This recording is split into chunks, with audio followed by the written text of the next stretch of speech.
All rise, please.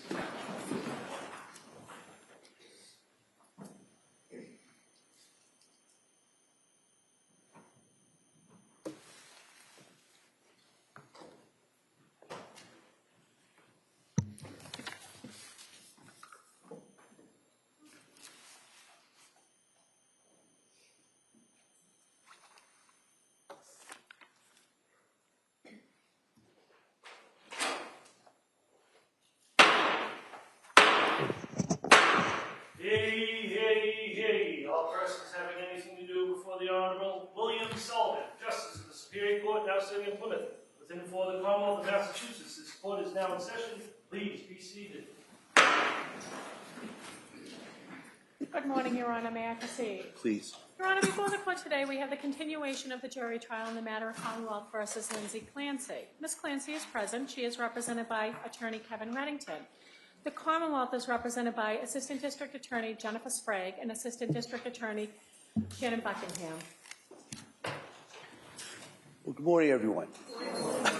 Nice to see everyone. I hope everybody had a chance to kind of rest up a little bit and come back here, and we're going to get right back to the trial. So I want to do first, ask you those questions since we had a long break, and then talk a little bit about the schedule and kind of today's schedule and kind of where we go from here. So first question, as you know, has any member of the jury read, seen, heard, or overheard anything from any source about any aspect of this case that would affect your ability to be a fair and impartial juror? All right.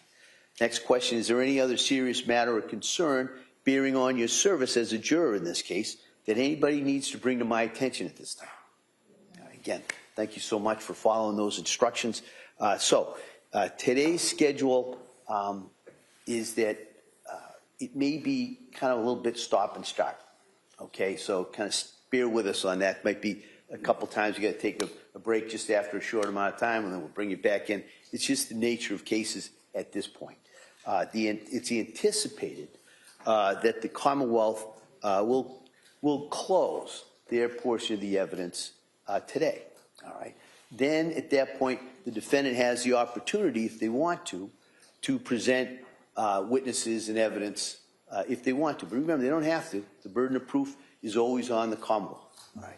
If the defendant offers evidence, then the Commonwealth is then given the opportunity to offer rebuttal evidence.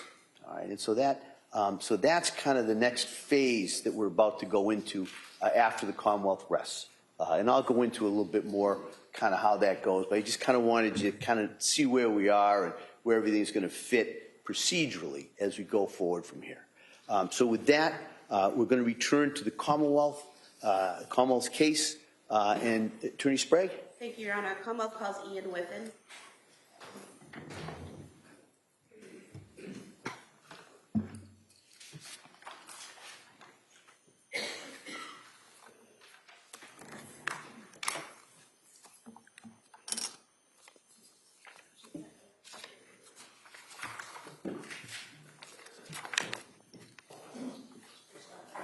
Good morning, do solemnly swear that the testimony you may give shall take to the court and deserve the between the Commonwealth and the town of Fashion.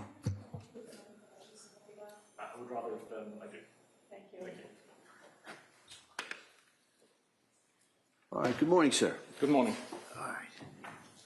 Attorney Sprague, please. Thank you. Good morning. Can you please state and spell your name for the record? Yes, it's Ian Whiffin. IANWHIFFIN. Where do you work? Celebrite. What is Celebrite? Celebrite is a digital intelligence company working in the digital forensics field. And how long have you worked there?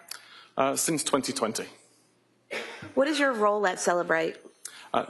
I'm currently a customer engagement manager. What does that mean? I work with customers, helping users of our tools to understand the digital evidence that they're finding and presenting. And what does digital evidence consist of?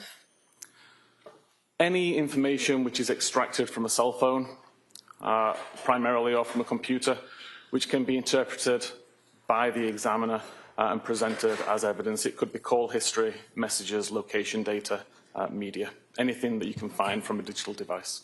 And could you just briefly describe your educational and training background that qualifies you to do this work? Yeah, I've worked in IT for many years. In 2013, I began my career within Calgary Police Service in Canada as a digital forensics examiner. That was after spending approximately 9 or 10 years working as a patrol officer in the UK and in Canada. As part of my role as a digital forensics examiner within the Calgary Police, I went on numerous training courses. The Canadian Police College, they did an introductory course into digital forensics, and then further courses focusing on mobile data provided by some vendors, such as Blacklight or Cellbrite at the time, as well as further courses presented by the Canadian Police College, specifically about cell phones. And Celebrite, the software produced by Celebrite, is that software used to extract and analyze data from cell phones and computers? Yes, there are several tools within our catalogue. One of them is designed to extract as much data as possible from a cell phone. And then one of the other tools is designed to take that extracted data, decode it, decrypt it, make sense of it, and provide it to the user in a way which can be searched, filtered, organized, reported, and presented. Does Celebrite's ability to access cell phone data continually change based on improvements that are done to the phones themselves?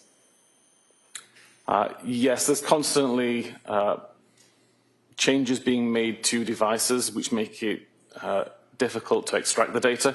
There are changes being made to the software that means that the data that we extract is now different to the data that we extracted previously.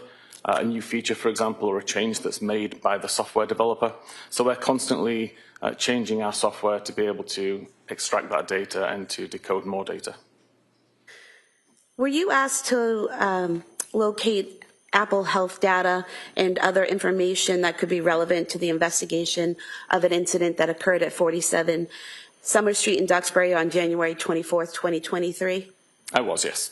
And what is Apple Health data?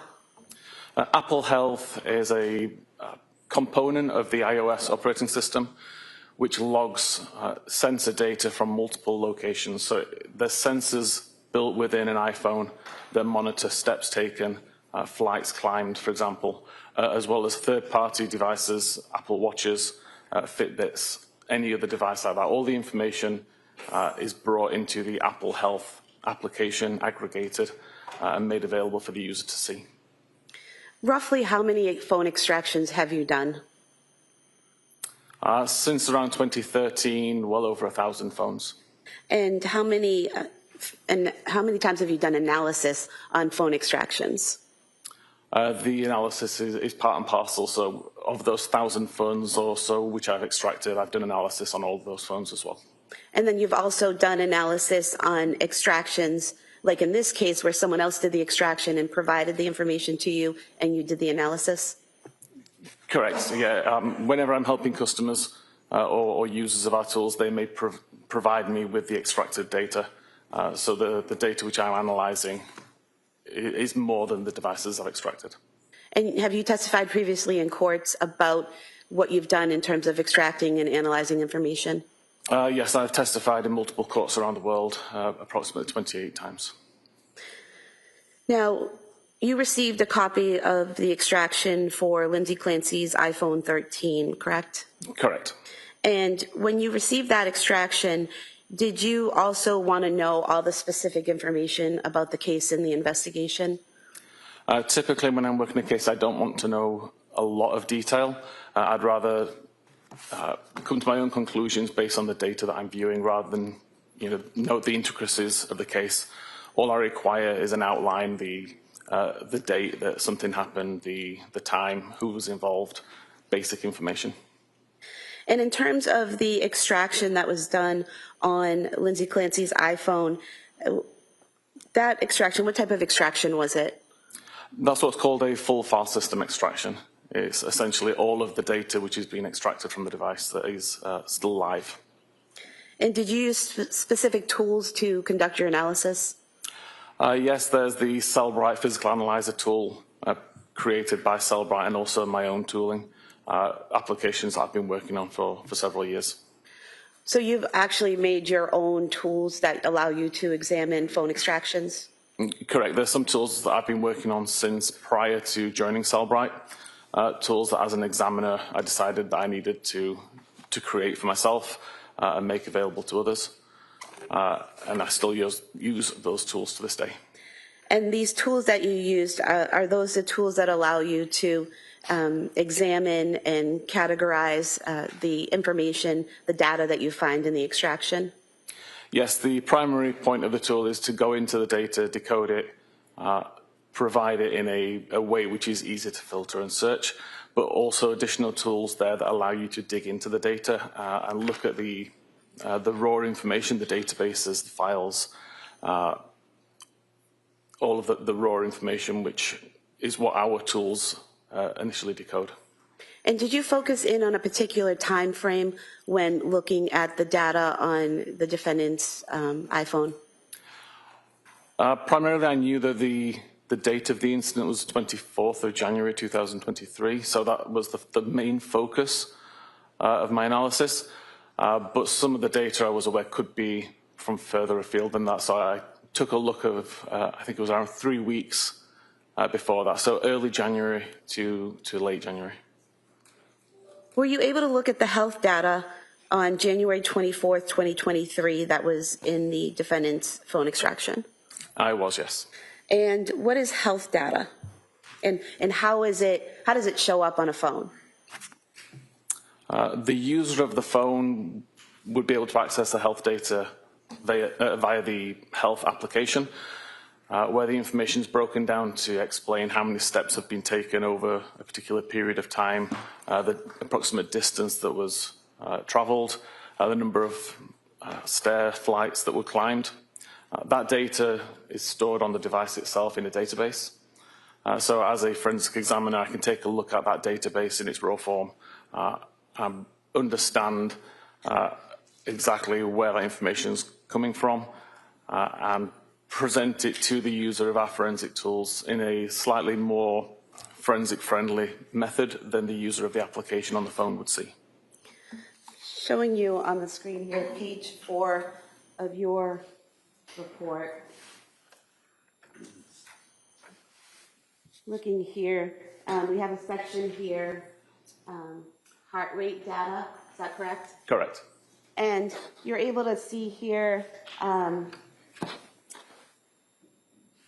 what can you tell about the heart rate data from the extraction? So heart rate data comes from wearing an Apple Watch or a similar device, not from the phone itself. In the case of this phone, there was an Apple Watch paired to the device, and all of the heart rate data, which is recorded periodically throughout the day, is stored within the health database. And what was the name associated with the Apple Watch? So as it says in the third paragraph down, the Apple Watch itself was called Lindsay's Apple Watch. And here in the report, you're able to show the recorded heart rates throughout the day. How is the heart rate recorded and sent to the phone? There are sensors on the Apple Watch itself on the rear, which periodically check the heart rate at any given time, and that information is sent to the phone via Bluetooth.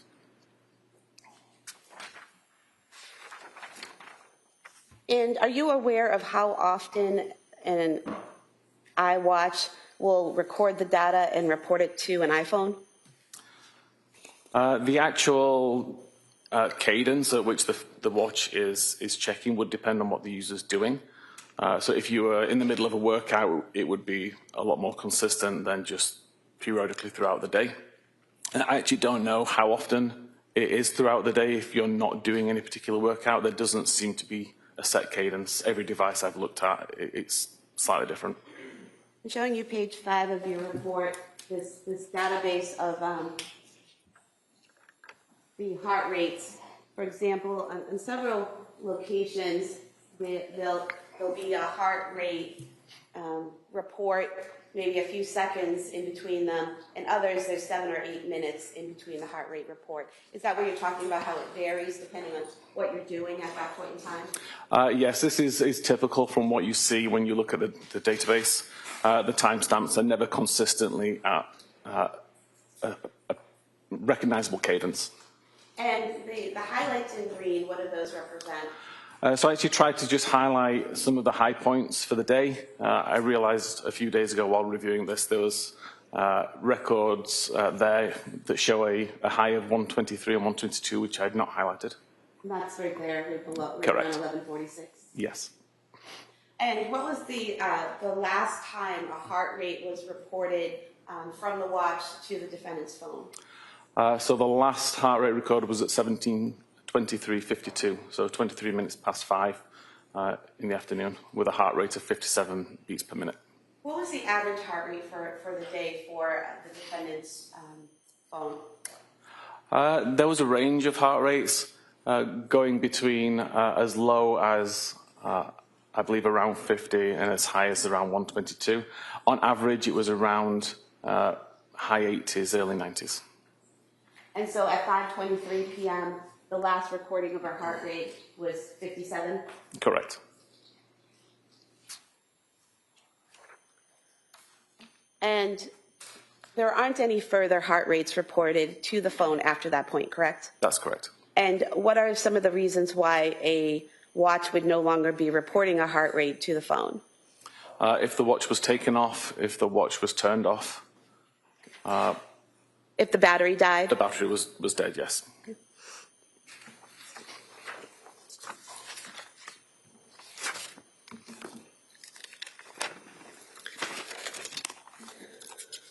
You also mentioned flight climb data. What is that? Flight climb is information which the Apple Health application stores every time it detects that you walk up a flight of stairs. So a flight of stairs would be considered either a 3-meter or 10-foot incline over 16 steps. So the device has detected that both the altitude has changed by 10 feet and there were steps being walked at the same time. So there's two factors being considered there. The steps that your watch monitors as you walk, and then the altitude. Is that correct? That's correct. And what is it? Is it GPS or something that's keeping track of your altitude? The altitude is being monitored by a barometer or an altimeter, which is inside the device, just measuring for differences in air pressure. And this information, the flight climb data, can that be monitored by both a watch and your phone if you have it on you? It is. Both devices have got the barometers built in. Both devices can monitor flight climb events.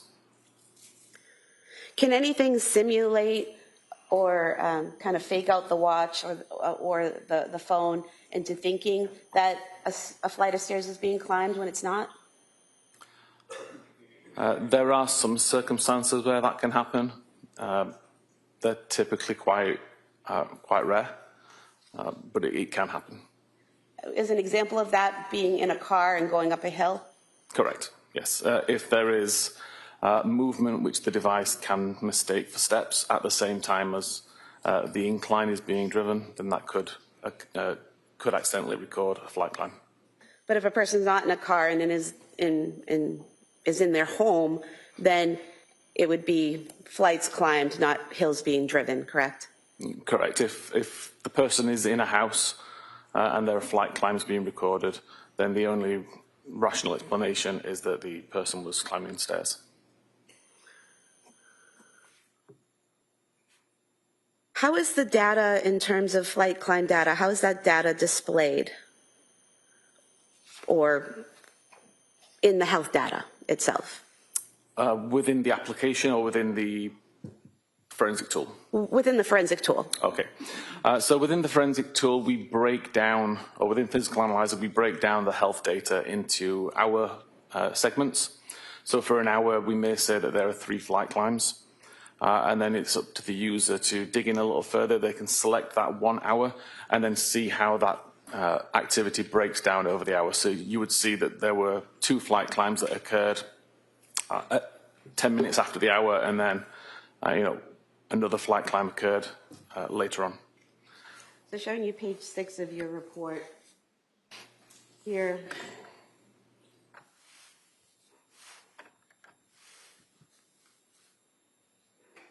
The top box here, is that showing the general hour data where 3 flights have been climbed? Correct. So in this case, the user is looking at a time period between 10 a.m. and 11 a.m. And the health data that's been pulled from the database has been aggregated.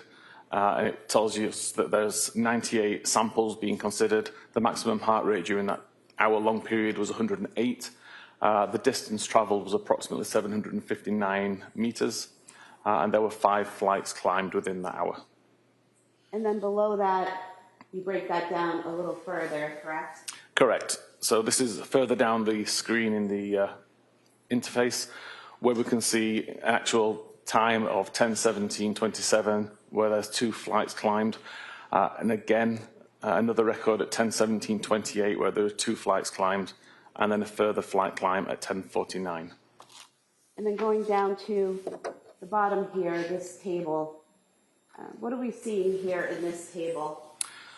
So you may have realized in the slide above where there was 2 flight climbs at 17 seconds past and 2 flight climbs at 18 seconds past. That's an unrealistic measurement. It's because one of those measurements comes from the phone and one comes from the watch. This table breaks it down to say which of these records came from the watch and which came from the phone, because there are some which overlap. So what you're saying is the prior table, it showed the 4 flights of stairs being climbed at the same time within seconds, which isn't rational. But this breaks it down to show some of that data is coming from the watch and some of it's coming from the phone, correct? Correct. So if we look at records 4 and 5 here, for example, we can see a start time of 10:17:27 and an end time of 10:27:06, where the watch recorded 2 flight climbs. And then 1 second later, a start time, and 2 seconds later for the end time, we see the watch also detected 2 flight climbs. This is just the same 2 flight climb events that happened, but both devices recorded those flight climbs with slightly different timestamps. And that will happen if I'm wearing my watch and I have my phone in my pocket and I go up the stairs? That's correct.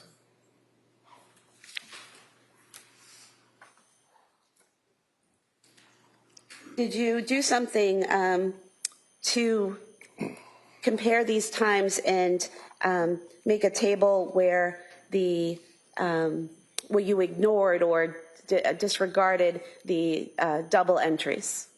I did. I tried to correlate and discard all of the duplicate information. So where there was an event of a flight climb that was recorded on the watch and the phone, rather than provide information that said there was 2 flight climbs, I would ignore one of them and limit it to just the ones which we could prove happened. And that's displayed here in this chart at the bottom of page 7 of your report? Correct.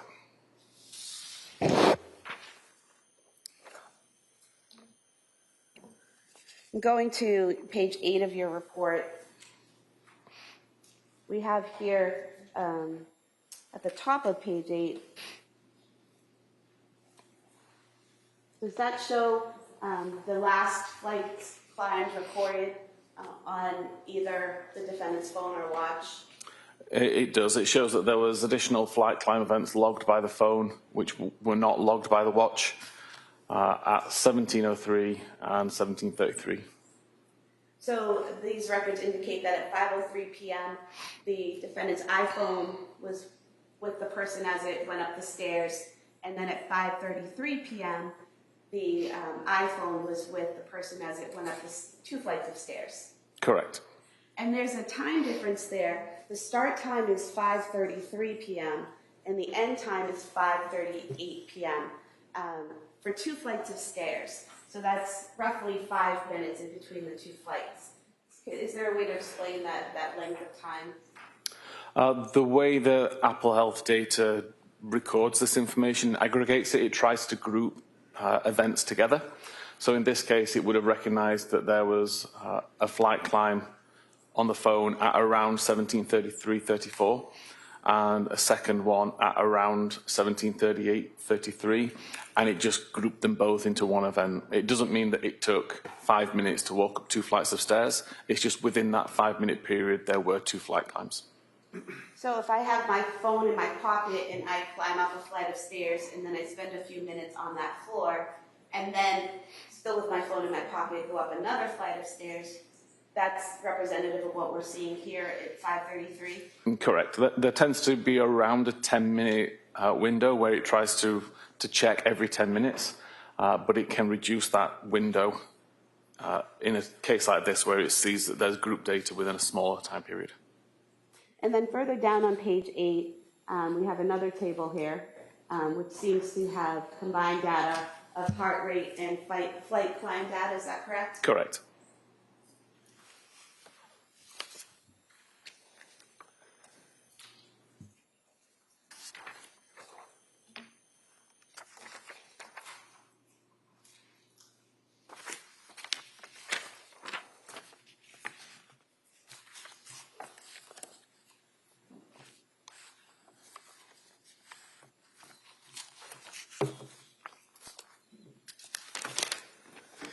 Did you also look at web usage on the extraction of the defendant's phone? I did, yes. And what did you do to look at the web usage on the phone, and what time frame did you look at?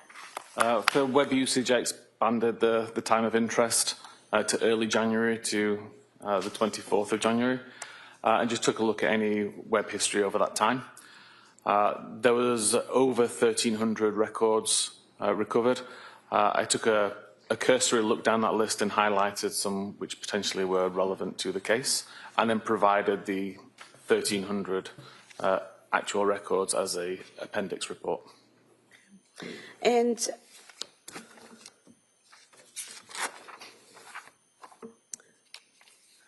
going to page 12 of your report,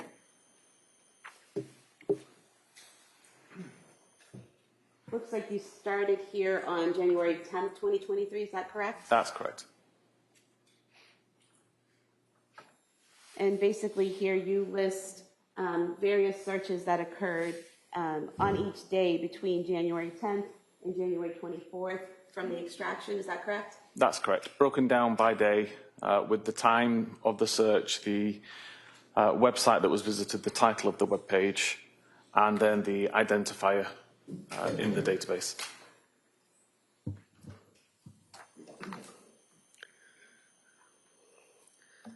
And looking at these searches, on January 12th, 2023, at 19:48, so that would be 7:48 p.m., is that correct? Correct. There was a search. In the title it says, "How quickly does Wellbutrin work for depression?"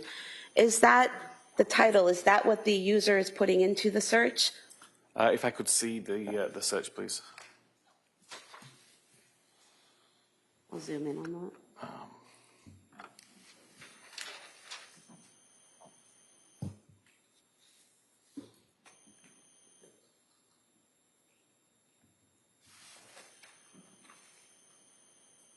Yes, so the top entry here we can see starts with https www.google.com/search ? Q. The text after the Q how quickly does well-retrained work, is what the user searched. Typically, that is exactly as the user typed it, assuming that there are no auto-completions in place. In this particular case, it appears it was searched using Safari. So there's no auto-completion. That is essentially what the user typed in. And then the title, how quickly does I can't say that word, I'm afraid. Wellbutrin, thank you. Work for depression, Google search, is the title of the page which Google assigns.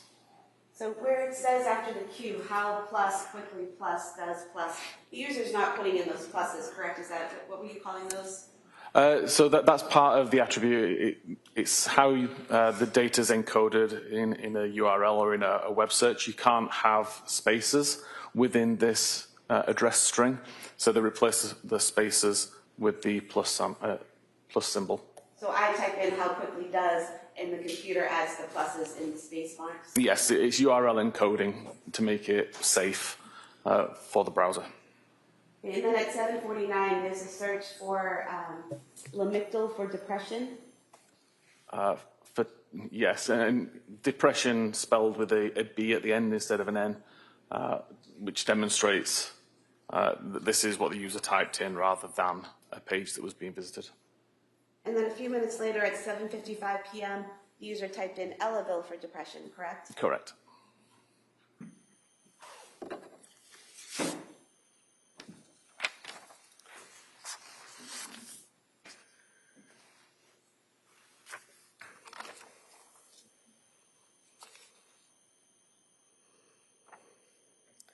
And then on page 16, on January 18th, 2023, at 10:25,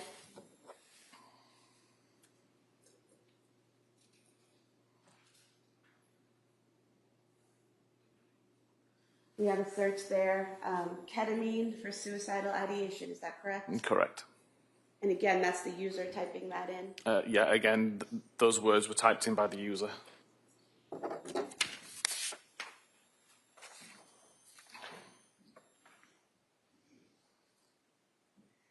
And then on January 19th, 2023, on page 17 of your report,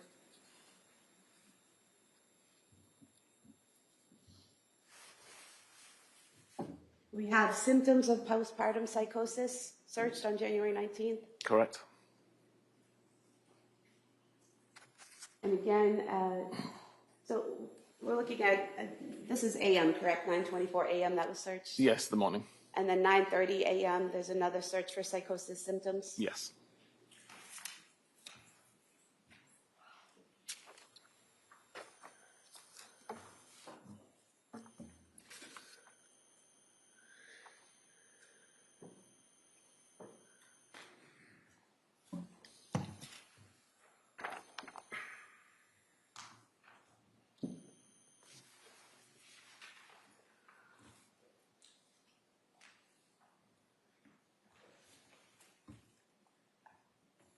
Going back to that same page, page 17, at the bottom for January 24th,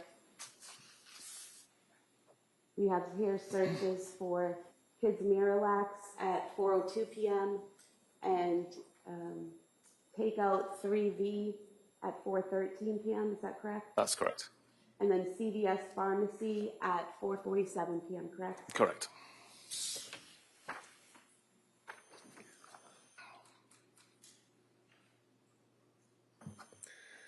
There was also an Apple note that you found in the records, correct? That was. The Apple note, in your report it says it was created on December 22nd, 2022 at 10:23 a.m. Strike that. And then modified at 10:23 a.m. on January 23rd, 2023, correct? Correct. And are you able to tell what in the note was modified? No, there's no real auditable log to look back and see how many times it's been modified over the course of its life.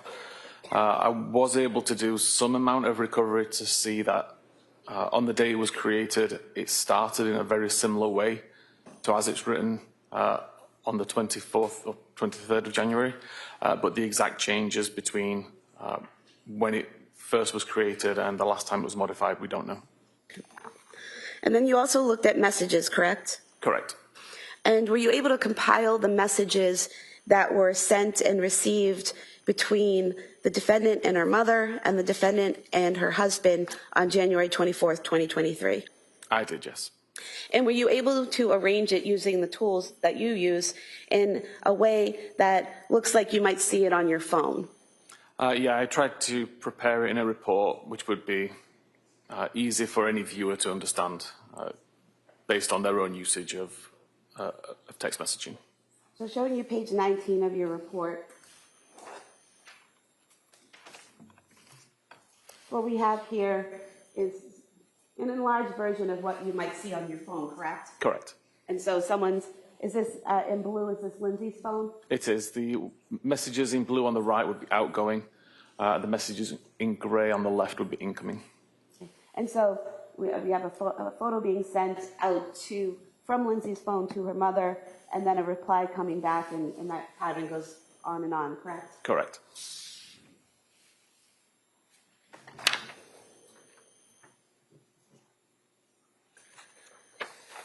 And then looking at page 22, you were able to do the same in terms of her contact with Patrick Clancy that day, correct? I did, yes. And so in gray, we have Patrick Clancy sending a message to Lindsay Clancy, and in blue is the response, correct? Correct.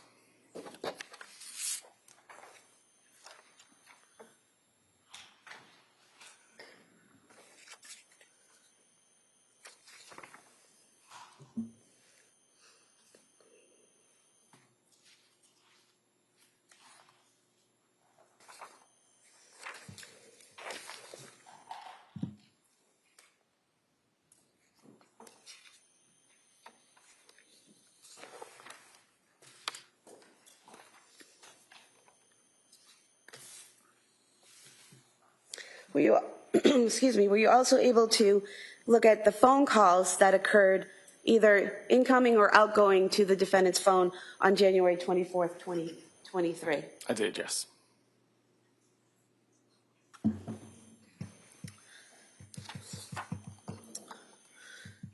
And looking at page 27 and 28 of your report, first on page 27, just looking closely at the phone. Here in the report, it says 2024. Is that a typo? Is that supposed to be 2023? That's meant to be 2023, yes, I apologize. Okay. And so what we see here, can you just tell us what these columns are? Yeah, the start time of the call, typically when it is answered by the recipient.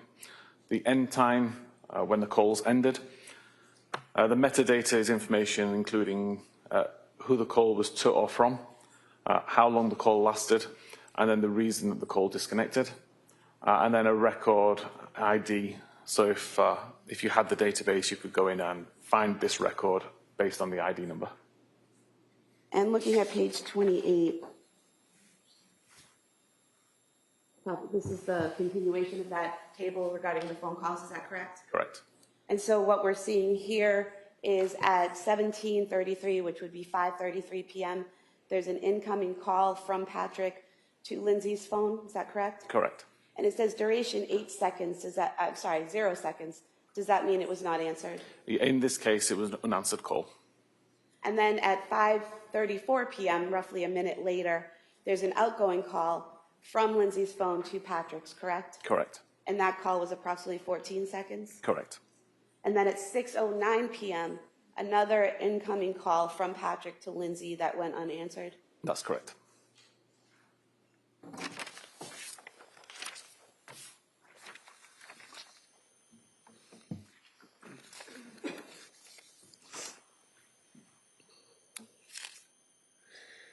Now, you also, in a section you called media, you have some photographs that were taken from the phone with some metadata included, correct? Correct. What is metadata? Metadata is information about that photograph. It could be the device that captured it, the time that it was captured, the location, information about the lens, the lighting, etc. And so looking at page 29 of your report, just for an example, what we have here are 3 photographs, correct? Correct. And the metadata for the first one shows captured at South Shore Medical Center, is that correct? Correct. How were you able to determine that's where that photograph was taken? The metadata of the photo included the latitude and longitude where the image was captured. I took that latitude and longitude and looked on Google Maps to see a physical address. In this case, it came down to the South Shore Medical Center. And then the third photo here, that shows captured at the home address on Summer Street, is that correct? Correct.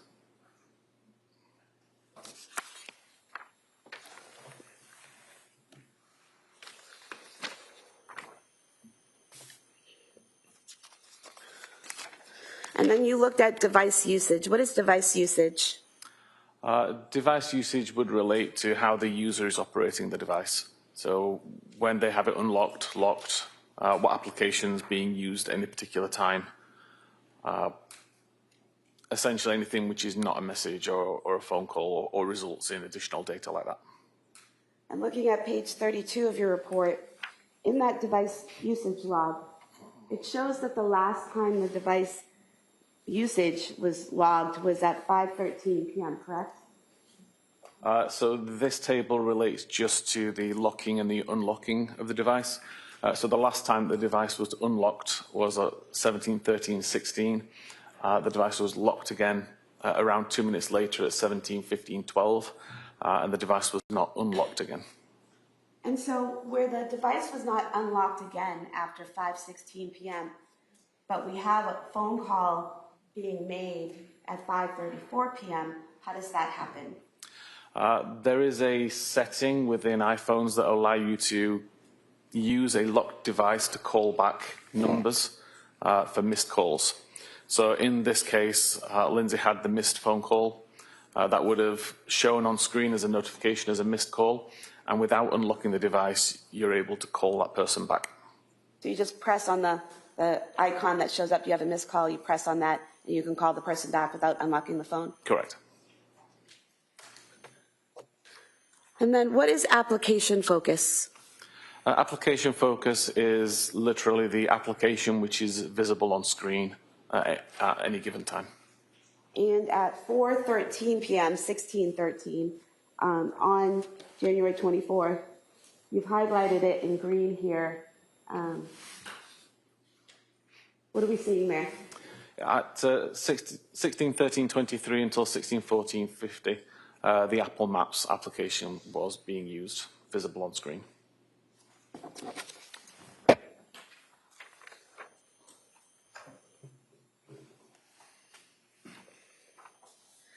Is it then used again at 5:13 and 5:14 p.m.? Or is that a different application? So at 5:13 until 5:14, it was mobile Safari, so the mobile version of Safari, the internet browser, was on screen. And at 17:14:47 until 17:15:08, it was the mobile SMS or messaging application, which was on screen. So do you just look at the part that's in parentheses to see what application was open or being used at the time? Correct. What application was on screen at the time? So for example, where it says 17:34, which would be 5:34 p.m., and in parentheses is in-call service, does that represent a phone call? It does. That's the screen that indicates you're in a phone call. And staying with the same page, page 34, you've made some notes here. Let's go out a little bit. Regarding Apple Maps, Safari, and messaging. So can you just explain what you pulled from the data for Apple Maps? Yeah, Apple Maps was used to plan a route from the user's current location, the home address, to a restaurant called 3V. And that was at 4:13 p.m.? It was. And then in terms of Safari, you have the last unlock at 5:13 p.m.? Yes, so the last unlock of the device was used for the purposes of viewing Safari, where PDLX was searched using Google. And then in terms of messaging, what did you pull from the data there? At the same time, or in that same device usage, So the device was unlocked, Safari was used to search PDLX, and then the messaging application was opened to send a message to Patrick saying PDLX liquid stool softener. And that was at 5:15 p.m.? It was.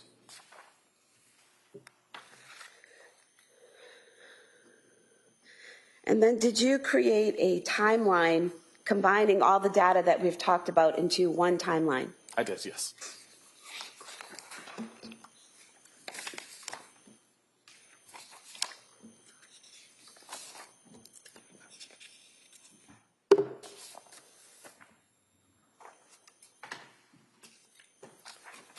I'm going to the last page of your report, page 43. Is this the last page of the timeline? It is, yes.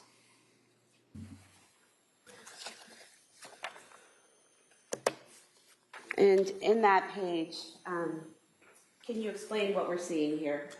Yes, so the very first column is the timestamp. The next few columns, which show typically coloured, is related to the activity, which will become a little bit clearer in a moment. The row or the column in the centre explains what the record is.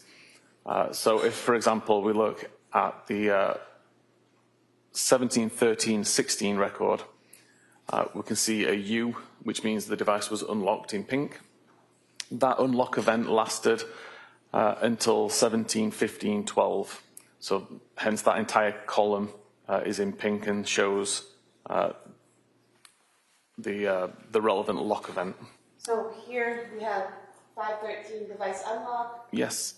5:15 device lock, and there's this column connecting them, correct? Correct. And then any activity that happened during that unlock time is then shown within the rows between. So again, we see Safari open at 17-13-16. Safari was closed at 17-14-47. Messaging was opened at 17-14-47. While messages were open, there was an outgoing message sent for PDLX. Then messaging was closed. Messaging was opened again, and messaging was closed prior to the device locking. So everything in the coloured columns tries to show all of the events that happened at the same time or during that parent event. And what we have here at 5:33 p.m., we have the flight climb started, is that correct? Correct. And flight climb ended at 5:38, so Yes. that line again connecting them? Correct. So 2 flight climbs occurred during that time period. And in between when the flight climb started and the flight climb ended, you have the 2 calls, the incoming call that was missed from Patrick and then the outgoing call to Patrick, correct? Correct. So the first flight climbed had already been started. Someone had already started climbing up a flight of stairs when that first unanswered call happened, correct? So flight climb started is how it's listed within the database and within the software. But it actually, the flight climb time is when the flight climb has been recognized by the device as the device has already climbed up those stairs. So even though it says flight climb started, that's technically the time that the flight climb or the first flight climb had ended. So where it says 5:33:34 flight climb started, that actually indicates the person has gone up that first flight of stairs already. Yes, that indicates the phone has now realized I'm 3 meters higher than I was the last time I checked. Therefore, a flight climb has already been completed at that point. And then the calls happen, and then the phone realizes at 5:38 that another flight has been climbed. Correct.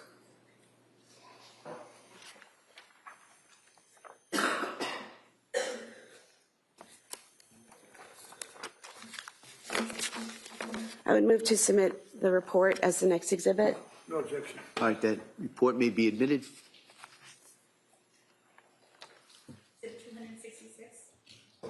I have nothing further. All right. All right, so members of the jury, remember I said it might be a little stop and start here today. This is one of those stops. All right, so we're going to take a short break, and then we'll come right back and we'll return for the cross-examination of this witness. Okay? All rise, please, your attention.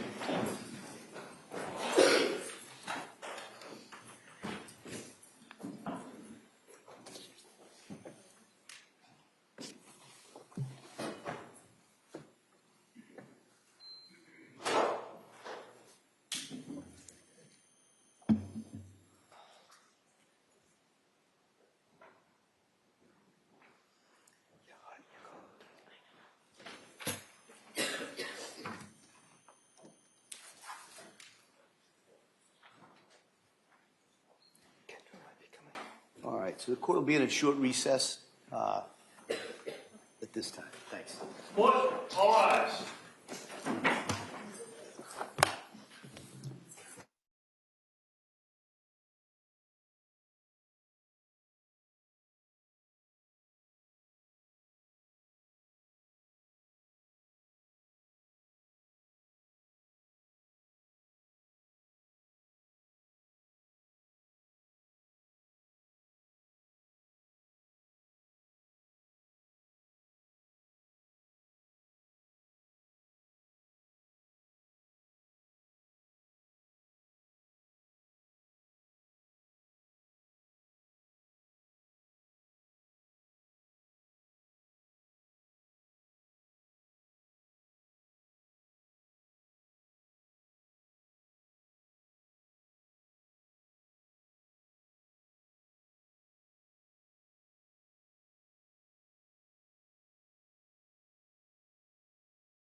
This court is back in session. You may be seated. Yeah. Counsel, we ready for the jury? Yes. All right. Yeah.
All rise, please. Jurors entering.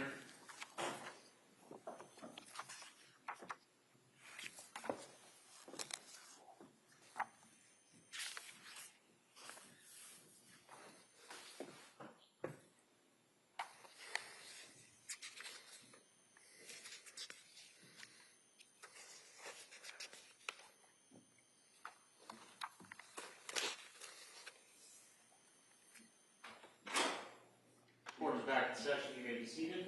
All right, for the purpose of the record, we return back to the trial, Commonwealth versus Lindsay Clancy. All parties present, including 18 jurors. All right. Thank you, Madam Clerk. Mr. Reddington? Thank you, Your Honor. Morning. Good morning.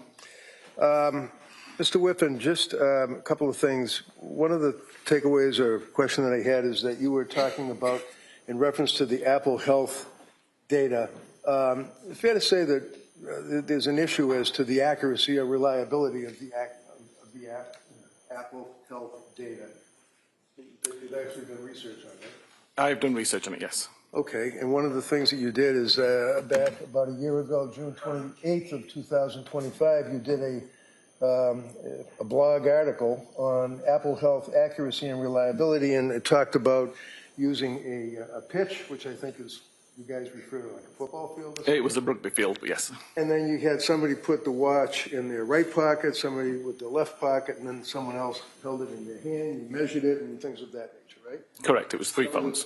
Some of the things were off a little bit, but basically you put that in your report and you were able to draw your conclusion as to the accuracy and reliability, as you say, of the Apple Health data, right? Correct. Now, if someone is wearing an Apple Watch, is that what records heart rate? As the heart rate is on the watch, yes. It is on the watch, Yes. okay. And the steps that the person takes, things of that nature, the movement, is that on the phone or would that be on the watch? That's on both the watch and the phone. Okay. Now, if you have an Apple Watch and you test it or you examine it, would you be able to determine what information was actually recorded by the watch while the person was wearing it? Yes, the information that's recorded within the Apple Health database does specify whether the information comes from the watch, the phone, or from a different device. Okay. And in this case, if I understand correctly, the Apple Watch stopped recording data at, is it 5:23? It was around that time. Okay. You know what? I'm going to give you your report. Feel free to just refresh your memory or look at it or whatever helps you out. Thank you. Yep, no problem. I just want to get the times down. I think you indicated that the watch stopped recording information at 5:23 p.m. Yes, the last heart rate was 5:23:52. 52, okay. 5:23 and 52 seconds. And then I believe the phone and watch stopped recording at 5:38, was it?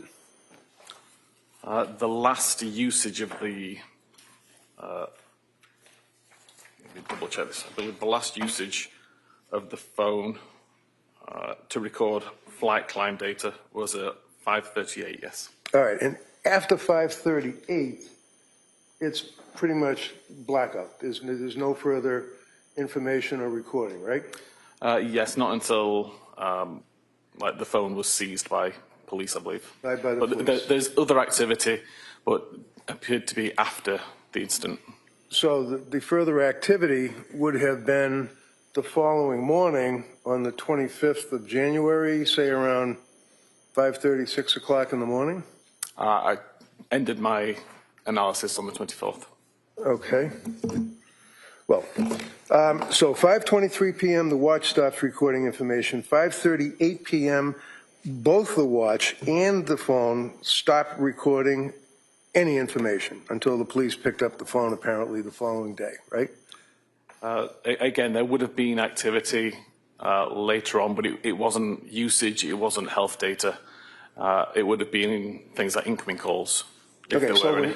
when you went through the stair climbing and talked about the steps that were taken, the distance that was taken, that stopped at 5:38 p.m., right? Correct. Now, you don't know, when I say you, I mean there's a witness, but also the police, whoever was wearing the watch, for example, if Lindsay's wearing the watch or carrying the phone, after 5:38, you don't know what was happening at 5:39. Correct. You don't know what was happening at 5:40, 5:45, right? Correct. Right up till 5:58, 6 o'clock p.m., right? Purely the data on the device. So it could have been, the phone could have been put down, the watch could have been put down, battery died, whatever those issues could be, and the person would still be going down the stairs, going up the stairs, going in the backyard, doing push-ups, whatever. Correct. You just don't know, right? Yes. Okay.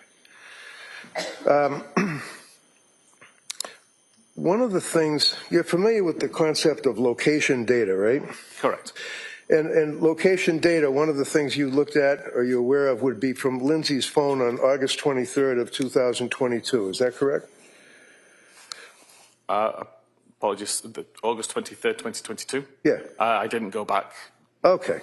anywhere near that date. You have tested and written blogs, though, on location information, right? Correct. You actually testified in the case of Commonwealth versus Victor Arrington in Suffolk Superior Court in Boston in support of the accuracy of this particular artifact or information, right? Correct. So you're a true believer that the phone does in fact record accurately significant locations on the iPhone, right? It certainly can, yes. All right. And are you aware, or if I was to approach you in your expertise,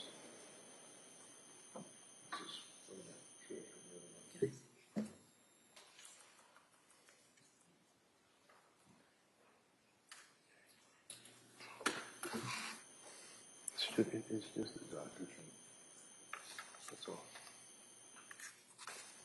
You were talking earlier about latitude, longitude, things of that nature, right? Yes. Okay.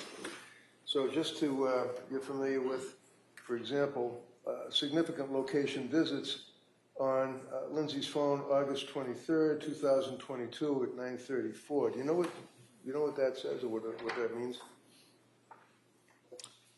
The created time Yeah. of 9:34 would be when the device decided that the device had visited this location enough to consider it a visit. Okay. Do you know what that location is? If I suggest to you it's a doctor's office, would you be aware of that? I don't recognize it from the coordinates. Okay. Okay.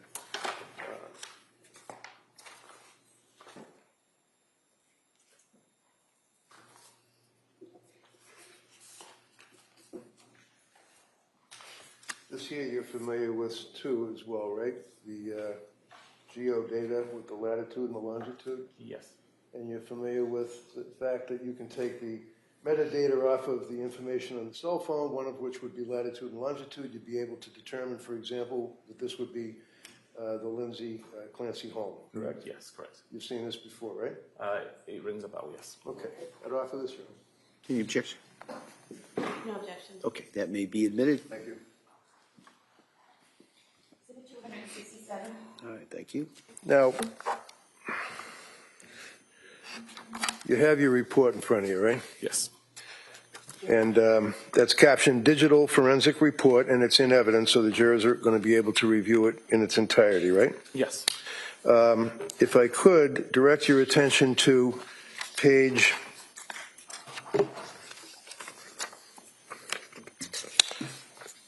11, I believe. Yeah, page 11.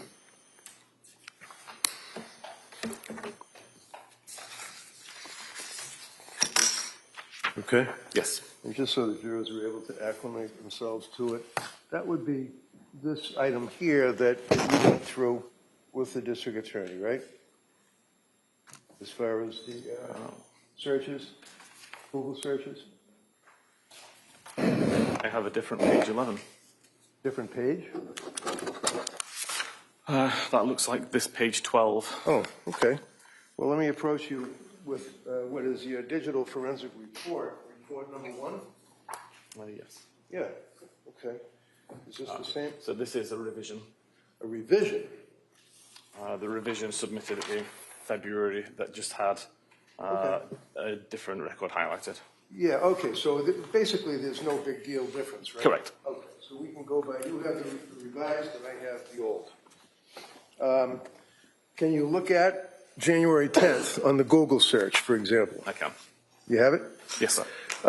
So looking at January 10th of 2023, just read along with me, and the jurors again would be able to look at this in the jury room. Prescription information at it says 14:55. What does that mean? 12:14 in the morning? 14 a.m. Yes. All right, and then 19:11, which would be at 7:11 in the morning. 7:11 p.m. Oh, p.m. Okay. Trazodone and Benadryl goes on about an hour later. Trazodone headache, Google search goes on. Trazodone and ibuprofen goes on. Trazodone and Tylenol goes on to 20:32, which would be 8:32 p.m. Trazodone and Tylenol interactions, right? Correct. Fair to say that these are things that Lindsay Googled on her cell phone. That's what this document refers to, right? Somebody used this cell phone to Google it, yes. Oh, you don't know who was actually using it, but this is Lindsay's cell phone. Yes. You're aware of that. If we jump ahead, looking at all of these various Google searches, follow with me on, let's say, randomly, let's say,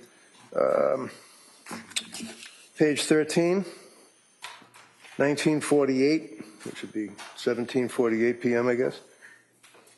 You with me on that? Yes, 1948? Yeah. Yes. How quickly does Wellbutrin work for depression? That's what was Googled, right? Correct. Followed by Lamictal for depression, Elavil for depression, how to tell if you're sleep deprived, ketamine for suicidal ideation, right? Correct. These are all searches that were done on Lindsay's cell phone. On that particular date, chronologically, would have been the 12th of January, right?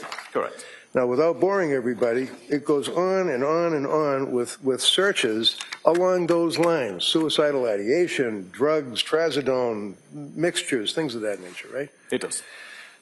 Page 17, if you have it, would be the Apple Note counsel asked you about. Yes. Okay. Now, if I suggest to you, sir, that this is the Apple Note, I believe a previous witness may have read this to the jury, so they will have this in the room to read. But basically, this is the note that says, I was the healthiest, happiest mom. I worked out every morning, meditated, took care of myself, and basically my life has turned to crap, right? Correct. So what was modified in this? If you know, because counsel asked you if there was modifications and things of that nature, and I'm just asking if you know, what was modified in it?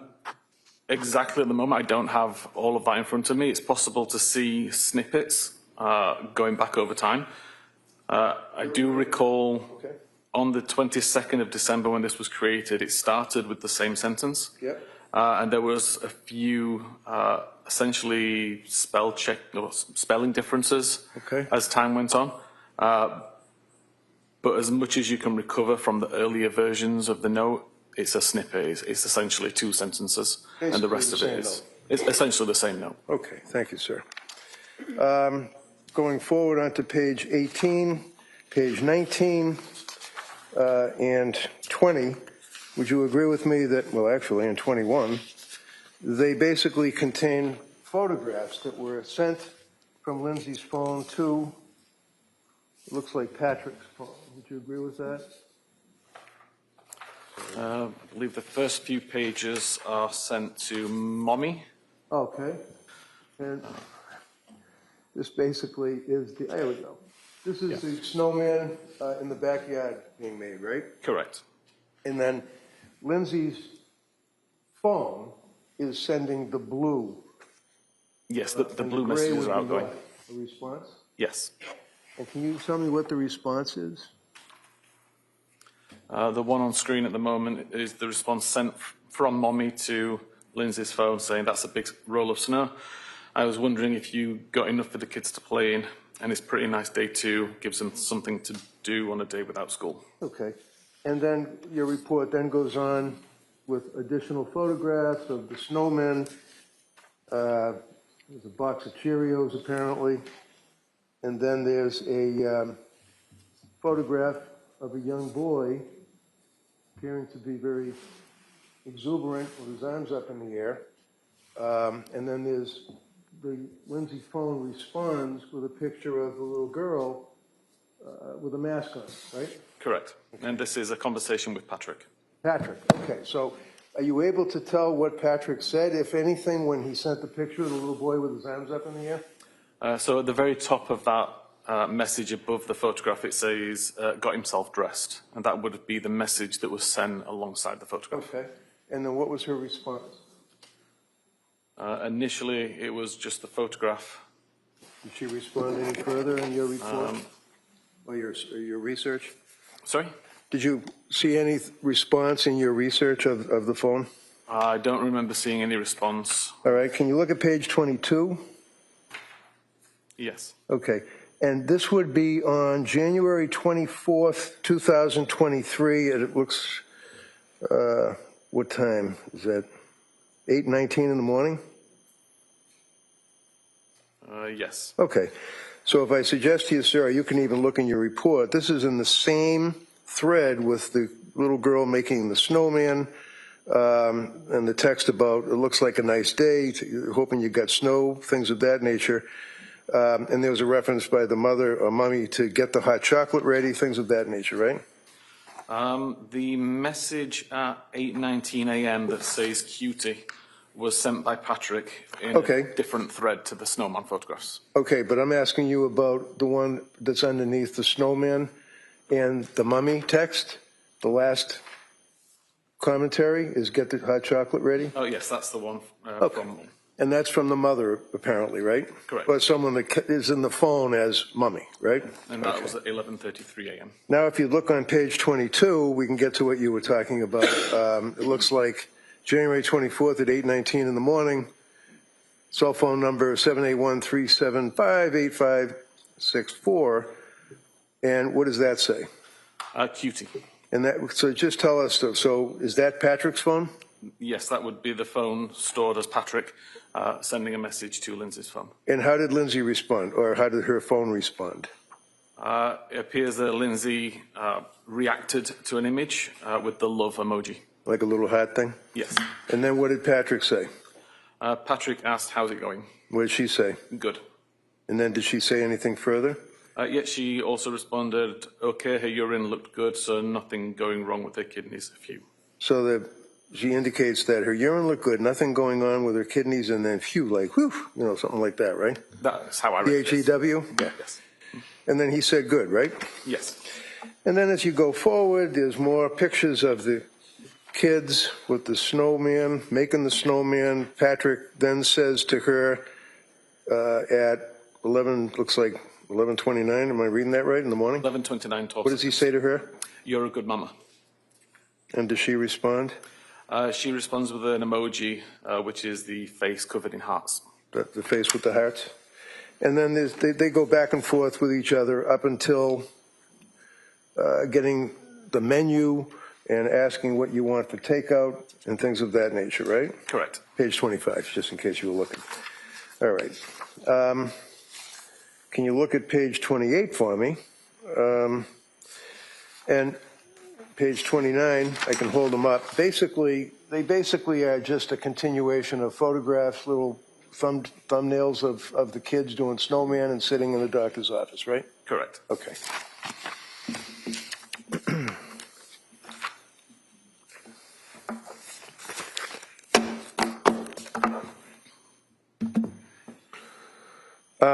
One of the things that you did is that you actually performed a comprehensive search. Is that a full focus extraction? Is that what you call it? Full file system extraction. Okay. And you did that for the phone belonging to Lindsay Clancy, right? Correct. That would be what you refer to as your appendix?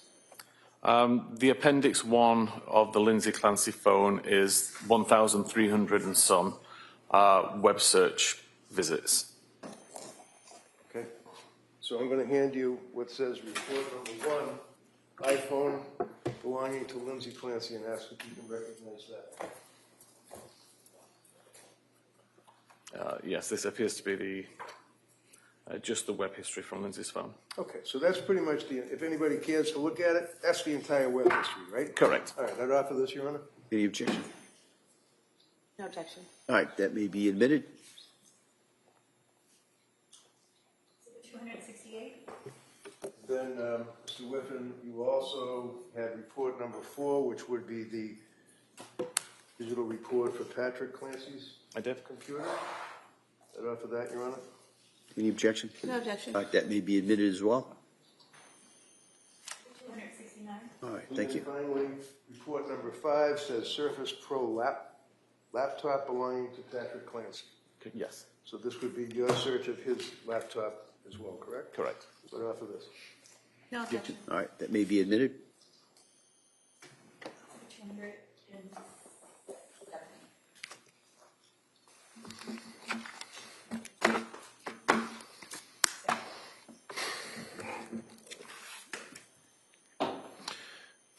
Approaching you with an item, sir, I'm just going to...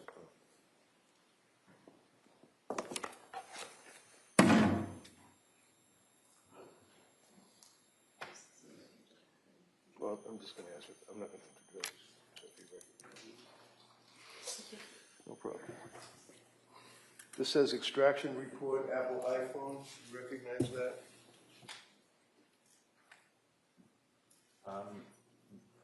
Yes, I didn't create it, but I recognize the report. Okay, so that is a Celebrate report of the extraction of Lindsay's phone, correct? May I You can go first? look at whatever you want, yeah, of course. Yes, this is a report generated by physical analyzer, a Celebrate tool of the device. Okay. Now, if you look at the report, for example, just randomly on page, let's say, 9, bottom line, it says web history. I just grabbed that random. January 24th, 23, correct? Yes. And then you go to the right, and it says Lindsay's iPhone mobile library. Yes. Okay.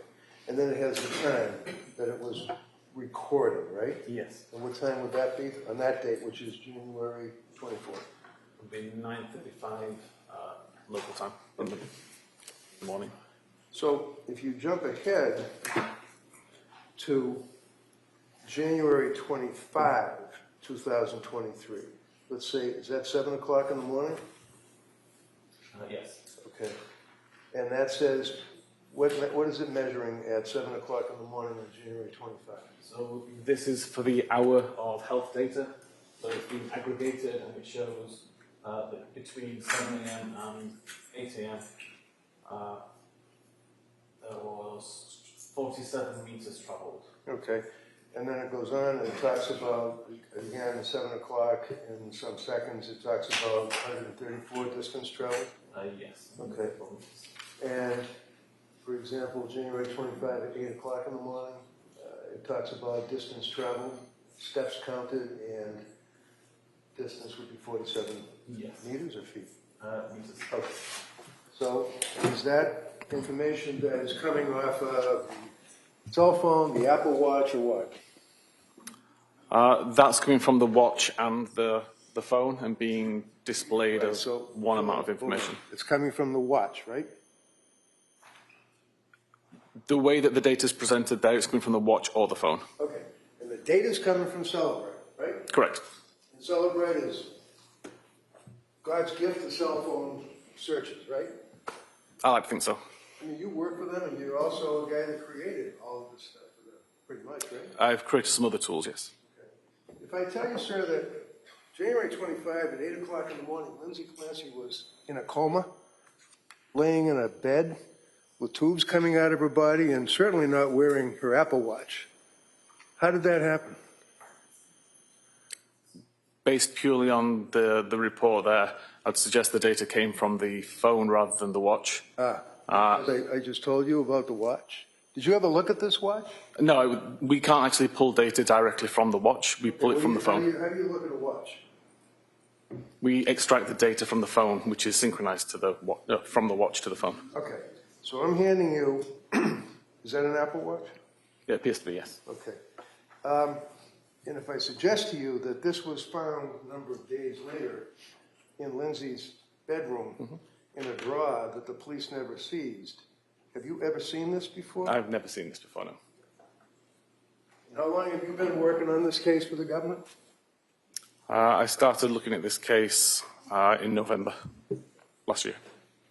Okay, thank you. That's all I have, Judge.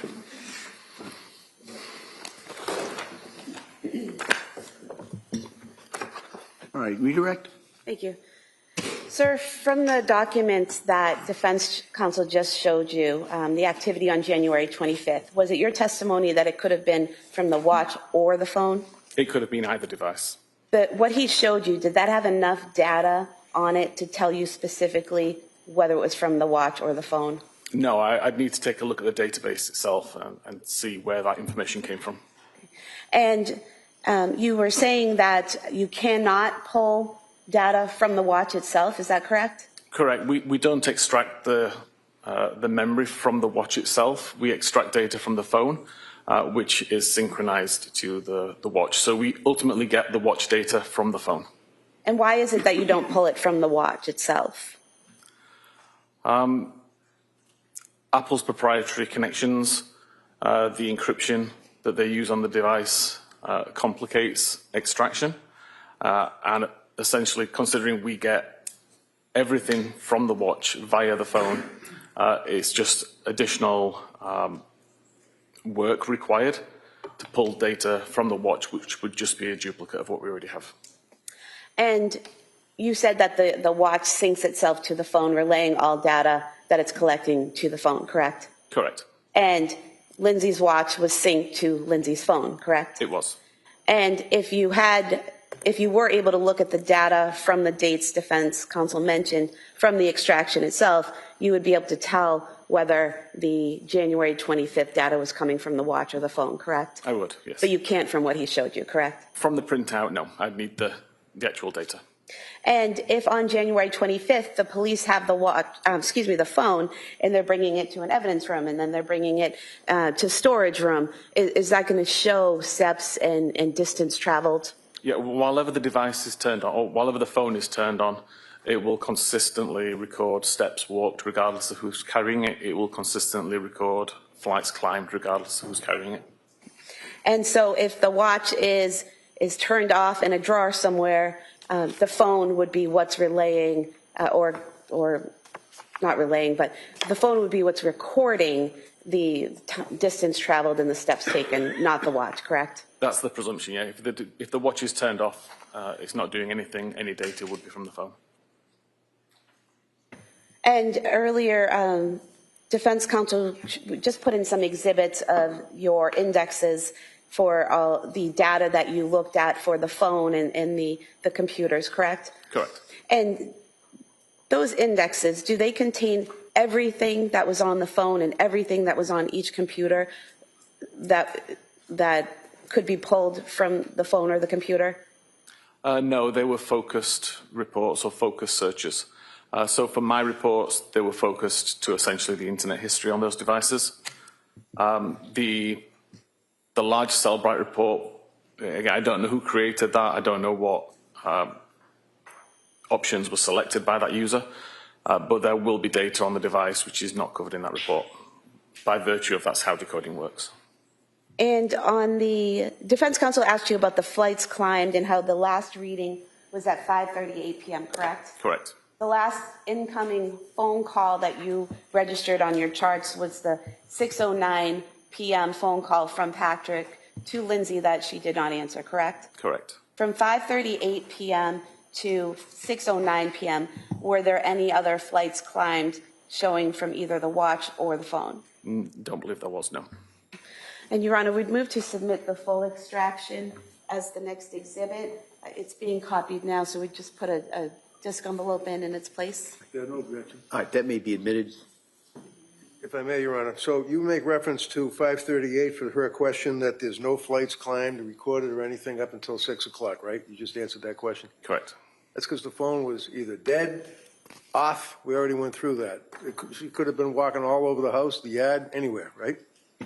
Yeah, the phone did not detect anything. I don't know why the phone didn't detect anything, whether it was... So your answer is you Set don't know down. what, I don't mean to be rude, your answer is you don't know why, right? Exactly. I don't know why it wouldn't Okay. record. And you did not report at all on the steps and distances, did you? I didn't know. Okay, thank you. Anything on that, Como? No. All right, thank you, sir. You may sit down. Thank you.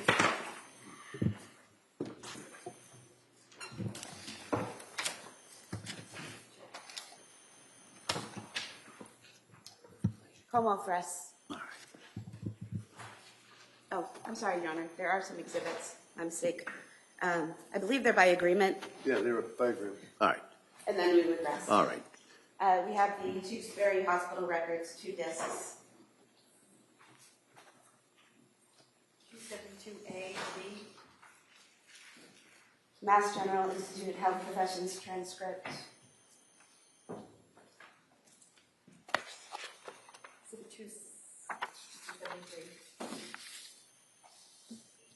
Quinnipiac transcript. What was that? Quinnipiac transcript. 74.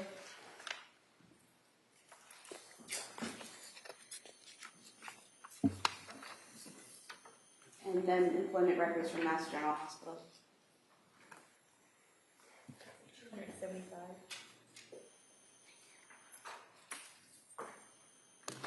We rest. All right, and with that, the Commonwealth rests? All right. All right, so, members of the jury, as you heard from Attorney Sprague, the Commonwealth has rested.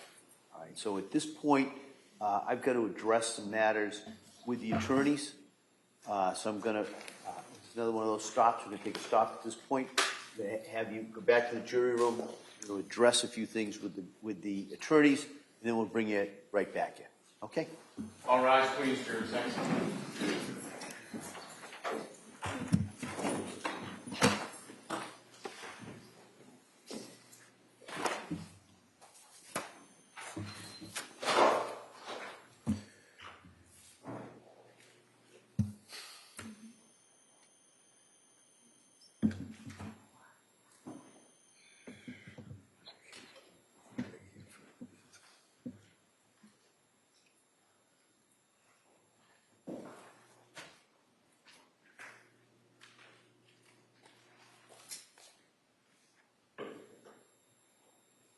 Jurors have exited the courtroom. This court's in session. Please be seated. Before we do the motion for required finding, Your Honor, is this a good time to take a morning break? Sure, do you want to take a short break? Looking something up, that's all, I All right. apologize. So the court will be in a short recess, and we'll come back without the jury. We'll address the motion, and then we'll kind of go from there. Okay, thank you. Court, all rise.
All right.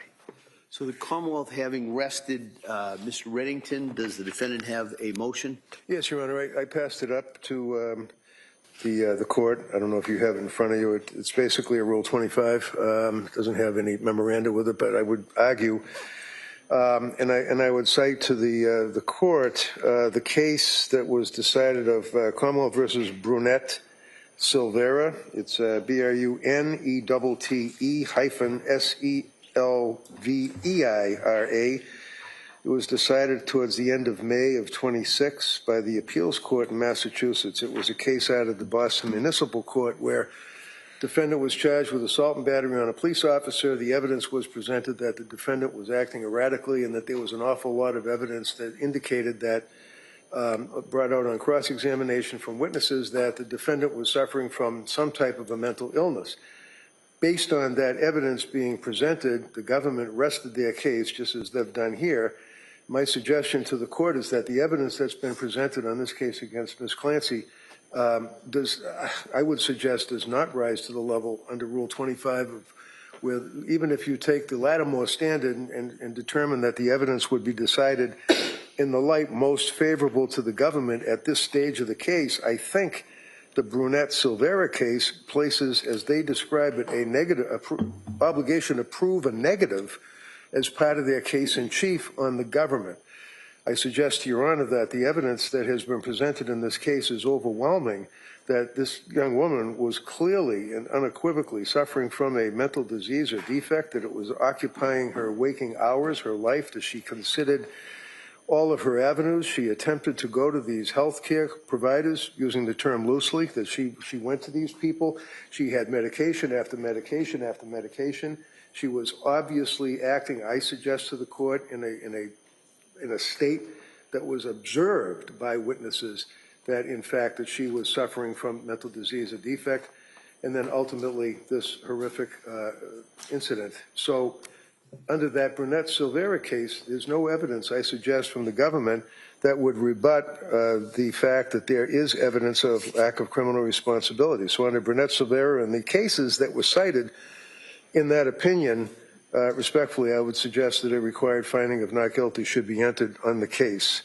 I also would argue to the court that I think that under the Brunette-Silvera standard and the evidence that Your Honor has before you, that the matter should be reduced down, if you will, from premeditated malice and forethought, cruelty and atrocity to second degree. I'm not arguing at this stage Commonwealth versus Gray or any of its progeny as to manslaughter, but I think the court, certainly in its wise exercise of discretion, has the ability and the right to reduce the charge to second-degree murder or enter a required finding. All right, counsel, thank you. Commonwealth. Thank you, Your Honor. The case that defense counsel cited, there was a presentation of the Commonwealth's evidence. Commonwealth rested. Defense called an expert who said that the defendant was not criminally responsible, and the Commonwealth relied on a cross-examination of that witness and did not call any further witnesses. So the motion was filed for a required finding at the close of all of the evidence, which is what's required under Commonwealth versus Lawson, which Brunette-Silva cites and is still good law. An SJC case, 475 Mass 806 from 2016, in which the court says that a motion for a required finding of not guilty by reason of lack of criminal responsibility may only be brought at the close of all of the evidence, not at the close of the Commonwealth's case. In this case, as you're aware, defense plans on presenting experts who testified that the defendant was not criminally responsible, and then the Commonwealth will have a rebuttal case with their own experts. So I think the time and place for the motion would be at the close of all of the evidence and not now. All right. Well, I had an opportunity to take a look at Brunette-Silvera. So based on that and based on the standard as described that I have to apply at this point, I'm going to deny the defendant's motion. I don't think I have to object, but I will. All right. As we say, duly noted. Yes, thank you, Judge. Your Honor, could I inquire? Emily Thorndike is here and has been here. I'm just wondering, is the government ready for us to do the voir dire to see if she can testify? Because she is self-employed, she has patients and has canceled them day after day. I'm just inquiring if we're ready to go on that. All right. So the question I think that we had put this over was in large part because of the records from McLean. So we know if those are in? clerk's office, and I've told they haven't received anything. We have a call over to McLean. They've acknowledged the receipt. They were waiting for a call back from somebody at the office. They thought that the records were produced on Friday, but clearly that wasn't the case. So we have a call. We're waiting for a return call. I've provided people in my office the Madam Clerk's email address to get it expedited as quick as possible. So we are working to try to resolve the issue, and the hospital has acknowledged they received the subpoena. We just don't have a response yet. And I would just also remind that we discussed this last week and talked about doing this tomorrow on Tuesday in order to get those records and have time for everybody to get them and review them so that a proper examination of the witness can be done in a voir dire. So, All right. Well, let's do this. Let's do this before we start going at each other. We'll see if the records come in. All right. The records come in, then we got to determine how long it takes for people to review it and get ready. So if we can do that this afternoon, great. Right. If we can't, I'll hear from the parties as to why we can't. We may have to do it tomorrow. But if we can do that today, I do understand that witness has been here a number of days. But at this point, it's a question of the records coming in, which really is out of both parties' hands. So if the records are in, the parties can get ready. We'll do that voir dire. If not, we may have to do that tomorrow. Okay? All right. Understood. Ms. Reddington? Ready? Ready for the jury, Judge? Yeah.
All rise, please. Jurors entering.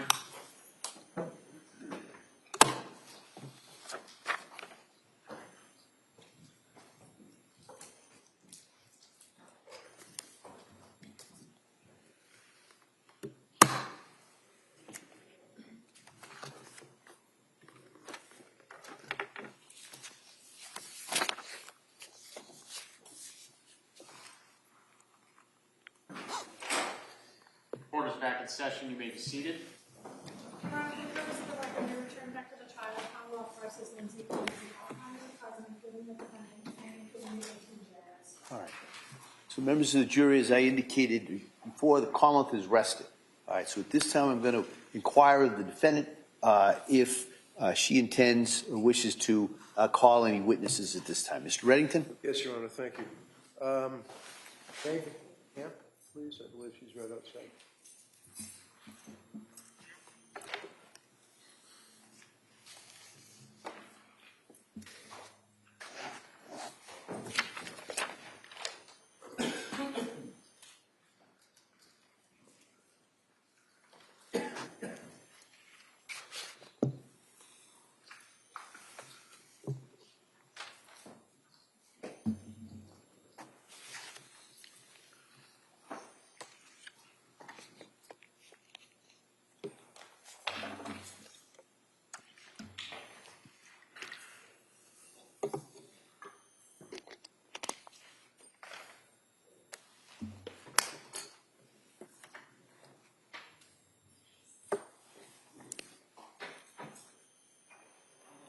Good afternoon.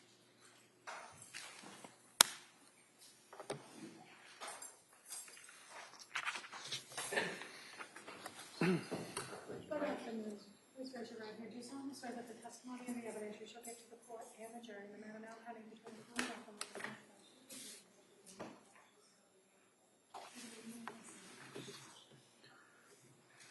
the Hi, good afternoon.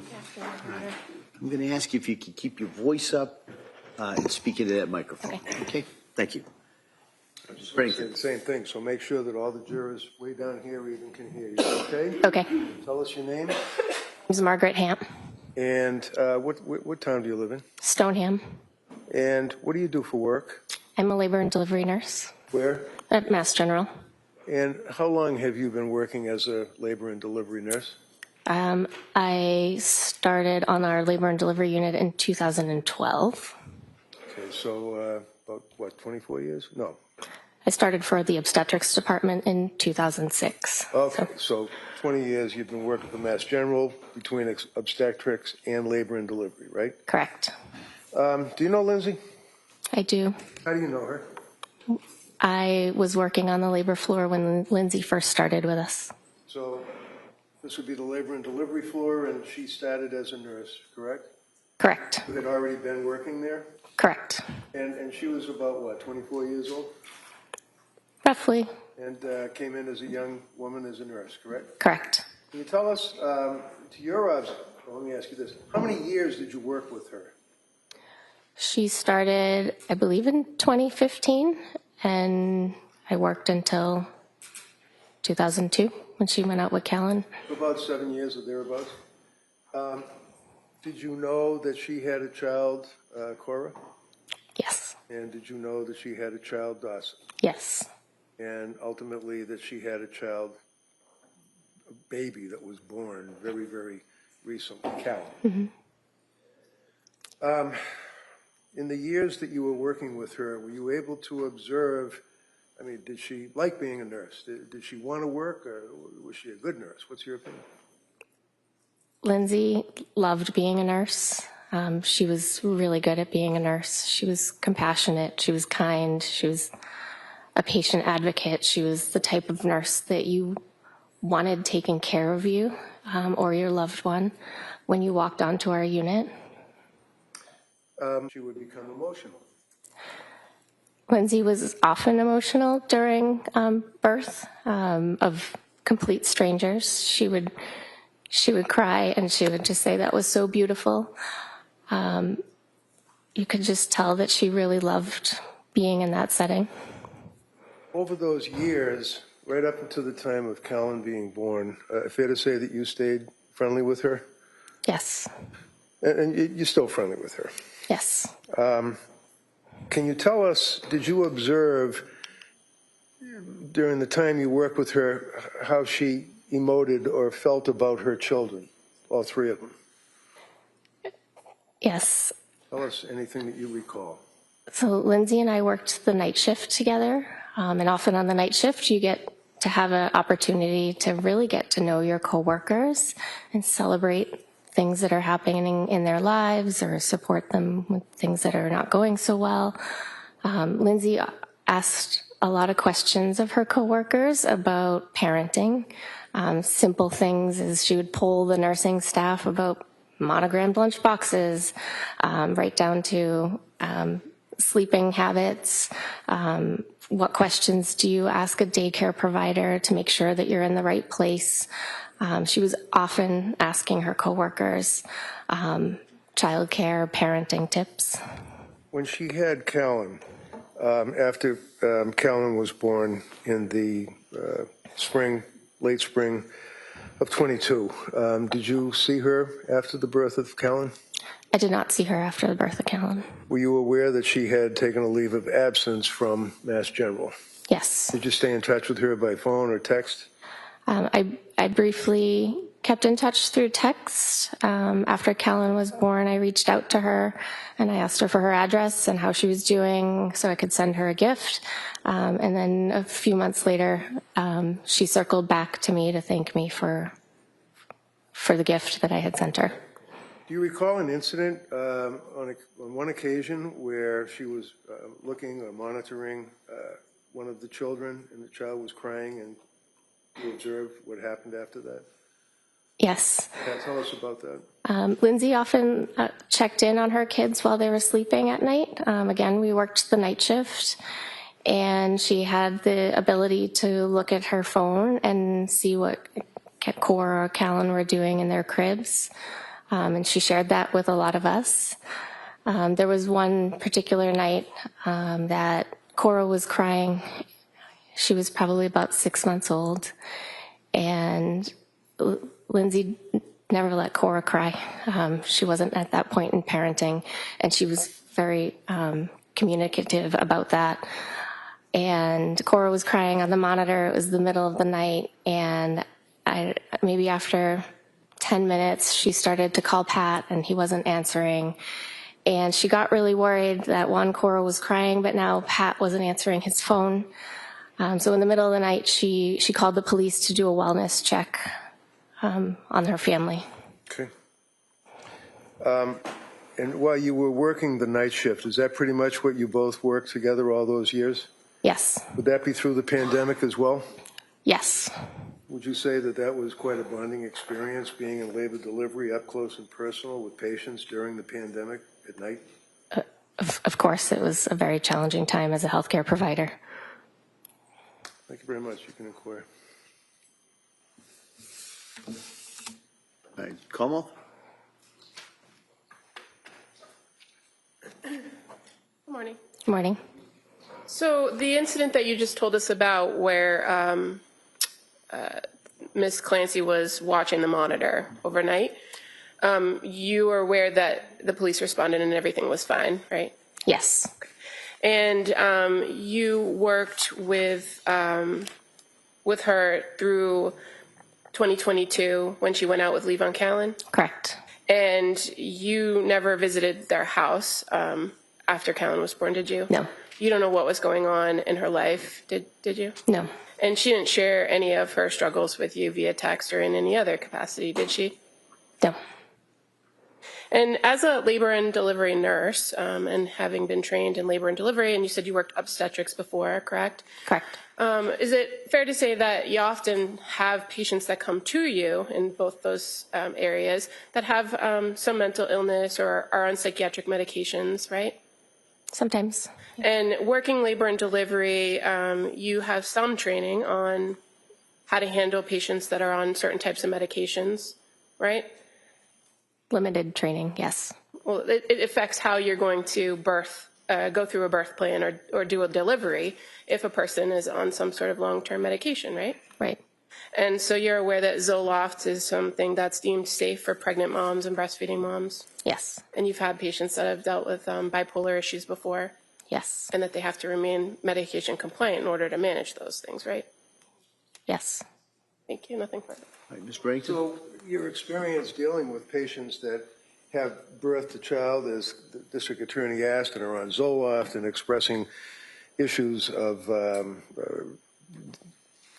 being a parent, were you aware of any incidents where Lindsay was with you and a woman did in fact express concern that she wanted to hurt herself or her child? There was a particular patient that Lindsay was on staff when this patient arrived. It was a patient that arrived to the unit that had plans to harm herself while she was pregnant. And we had a conversation. Lindsay was brand new. It was the summer that she had just started. And we had a conversation about mental health in pregnancy and postpartum. And I asked her if she had ever heard of the Andrea Yates case, and she hadn't. And I explained that to her, and she cried.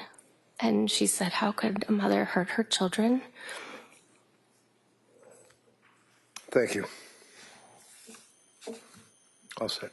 Thank you. Como? No. All right, let me sit down, thank you.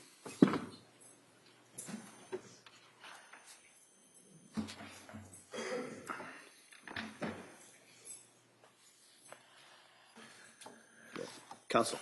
Yes, Your Honor. Ms. Olenska, please. Olenska, O-L-E-G-A.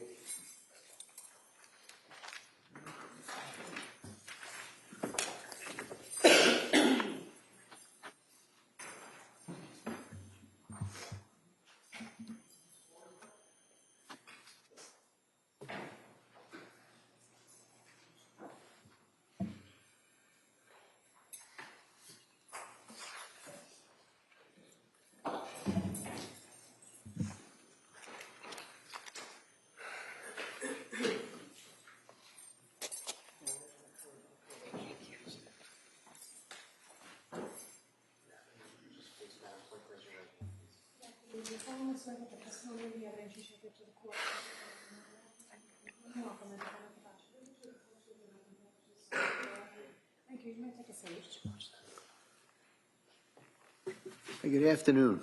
Hi, good afternoon. I'm going to ask you, speak into that microphone, keep your voice up, okay? Okay. Great, thank you. Counsel. Thank you, Judge. Good afternoon. Tell us your name, please, and spell it. It's Allison Ozga, A-L-L-I-S-O-N. Last name is O-Z-G-A. You know Lindsay? I do. How do you know her? Lindsay is my sister. And can you tell us, are you close to Lindsay? Do you live near each other? Do you socialize? What type of relationship have you had with her? We're very close. We have not lived in the same state for about 10 years now, but we do communicate, and I do think we're very close. And do you text with her on a regular basis? Yes. And you talk on the phone, do you? Occasionally. Directing your attention to the fall of, well, actually heading into like Thanksgiving and Christmas in 2022. Do you remember that time frame? Yes. And did you have occasion to see your sister during that period of time? Yes. And let's direct our attention to, let's say, Thanksgiving 2022.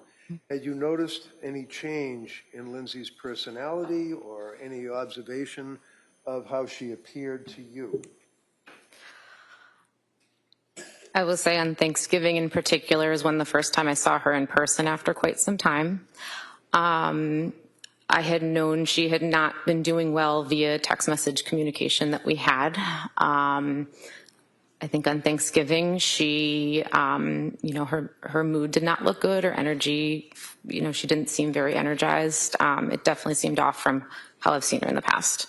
And were you aware that that carried through from November into December, around the holiday season, if you had stayed in touch with her? Yes. And can you tell us what you observed about her around the holiday season as it related to her, from your observations and your texting and your communications with Lindsay? How did she appear to you at that point? The beginning of December, it seemed like she very much decompensated. I do remember her saying at one point at the beginning of December, something along the lines of, I'm in a really tough spot. And knowing what she had shared with me previously about how her mental health had been struggling, I had this gut feeling that something was off and that she was really struggling, and I asked her if she was safe. What did she say? She said yes at that point. And you knew her husband, Pat? Yes. And you knew the kids? Yes. Obviously.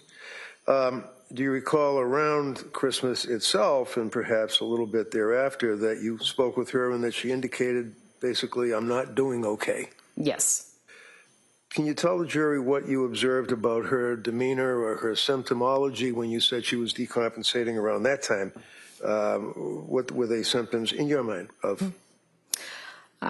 Based on communication with Lindsay, and I started communicating with Pat directly at that time, she was reporting her mood was worsening, as she described as depression. She was having more suicidal thoughts. Insomnia continued to be an issue. She was really not feeling like herself. And did you know that during that period of time where she was telling you about the suicidal thoughts and the issue of depression, that she was seeing doctors? Yes. And what did she tell you about seeing the doctors, and if she was on any medication, and if so, what effect did they have on her? The first thing she said about the doctors was back in October when she said that she saw a doctor for Zoloft and had a very awful reaction to that Zoloft. Would that be Dr. Tufts? I don't believe she shared that specific with me. Share the name? Okay. No. And then I think throughout our communication over the couple months of October to December, she did share with me that she was going to doctors, she was getting different prescriptions, kind of all the things that they were trying and different treatments they were looking at. And do you recall when you were talking with her about her symptoms towards the end of December that she had, in your words, decompensated significantly and stated to you that she felt nothing and that she was scared, things of that nature? Yes. What else did she tell you, if you recall? At the end of December, so I think it was more along the same of, that she is really not feeling well. Her mood is down. She's feeling numb. She's feeling hopeless. I believe at the very end of the month, she told me she had had suicidal ideation every day for a month. Do you recall towards the end of the month around New Year's that she voluntarily admitted herself somewhere? Yes. Do you know where she admitted herself? McLean Hospital. And while she was at McLean Hospital, ultimately, do you know how she got out of McLean Hospital? It was my understanding that she was weaning off of some medication that she was on, and then was eventually discharged 5 days later. Now, did you see her or talk to her after she left McLean Hospital trying to wean herself off of whatever medication it was? Because you don't know what the medication was, right? I believe it was Seroquel. Seroquel. Yep. Did she tell you anything to the effect that when she got out of the hospital that she felt as though this was a step in the right direction? Did she seem as though she was trying to be positive about her life? Yes. And tell us about that, because up until this point you had observed her decompensating and having these symptoms and suicidal ideation and depression and feeling nothing and scary. When she got out of McLean, what did she appear to you and what did she say to you? I believe she said she felt that that was a good plan and that she was starting to feel better. So was your sister, in your opinion, granted she's your sister and you're biased, obviously, but was she a complainer? No. And obviously she didn't share with you in detail her doctors and medicines and things of that nature. Is that fair? No. But you were aware of the struggles and the hurt that she was going through? Yes. And then through the month of January, did you have occasion to see her, or were you, because you still live in different states? Yes. Yes, I did have an occasion to see her in January. When? We went to Cora's birthday party. And that was at the trampoline park? Yes. How did she appear at that? I think she looked like she was going through the motions of putting together a birthday party for her daughter, but she looked tired. She looked like she was still struggling. So there was a difference in your observation of what you had known your sister to have as a personality? Yes. And then, of course, the horrible day, were you aware, or did somebody call you and tell you that the children had been killed? Yes. One of them still survived and ultimately passed? Yes. And do you recall who told you that? Yes. Who was that? My mother. And as a result of getting the call from your mother, what did you do? I jumped in the car, packed a bag, and I sped up to South Shore Hospital, which is where I was told she was. Did you see her in South Shore Hospital? No. Did you know that she was then transferred to another hospital after South Shore? Yes. And what hospital was that? I believe it was Brigham and Women's. And were you able to visit her in Brigham and Women's? Yes. And did it take some time before they would allow you to visit with her? Yes. How long, if you know? I think it was approximately 2 weeks. Okay. And then you were able to see her pretty much on a regular basis? Yes. And where does your mother and father live? In Connecticut. And are you close to them? Yes. 1st and January 24th was via text message. So there could have been some phone calls. I cannot recall any phone calls.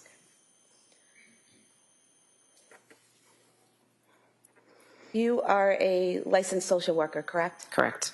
And you're a mandated reporter, correct? Yes. And at any point in time between January 1st, 2023 and January 24th, 2023, did you have enough concern about the safety of the kids or the safety of your sister to file a report as a mandated reporter? No. Thank you. Ms. Ray? Oh, yeah, Judge, thank you. Okay, thank you. Let me step down.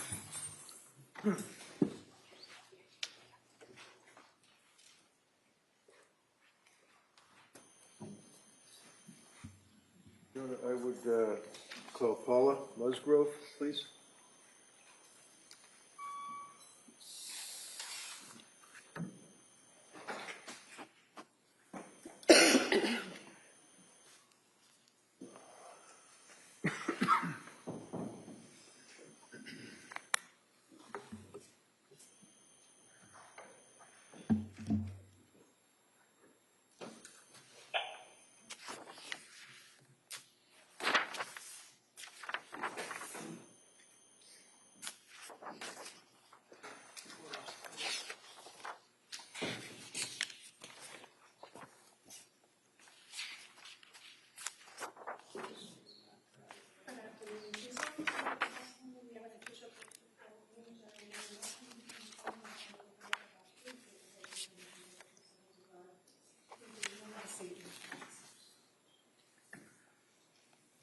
All right, good afternoon.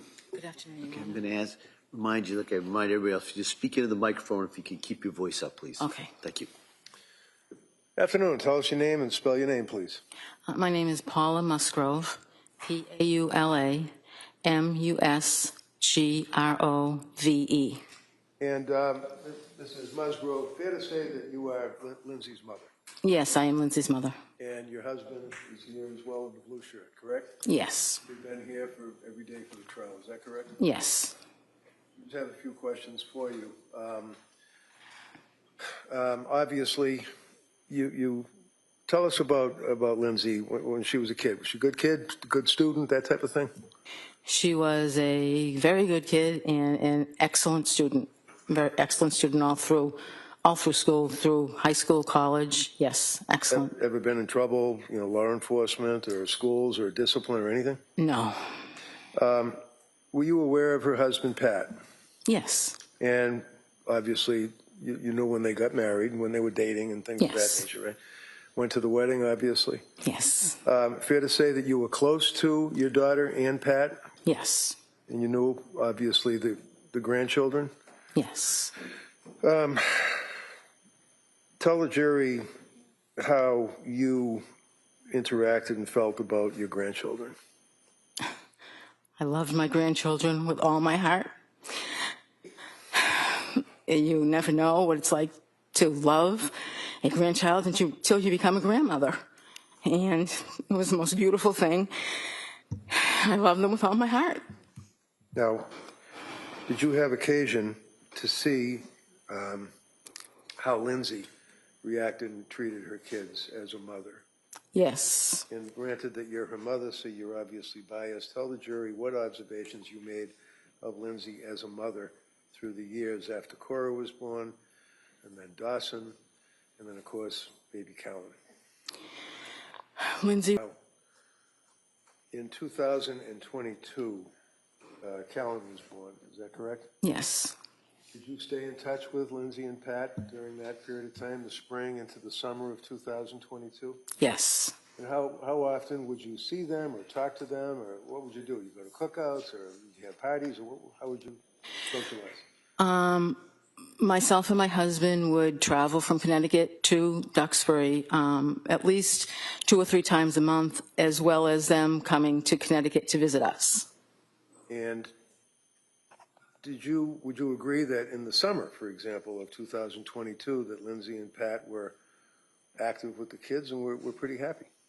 Very happy, yes. Did you observe in the summer of 22 any changes at that point in her personality and the way she was acting with her friends in society? In the summer, no. And they were having a fairly good summer. Yes. Did you notice at some point a change in Lindsay's demeanor? Yes. Tell the jury when that was. It was sometime probably around the second week of October. What happened that you noticed? I noticed that she had become very anxious. She told me she was anxious about going back to work because Callan was having trouble taking a bottle and she didn't feel right about leaving him. And as a result of that, did she tell you that she was going to put off going back to work? Yes, she told me she was applying for an extension. Now, did you know at that point that she was going through any issues involving depression or anxiety or having any suicidal ideation or anything like that? At that point, no. At what point, if any, did you become aware that your daughter was suffering from this symptomology? In late October. And how did that come about? She sent me a text message. And do you recall when that was? Yes, that was on October 20th.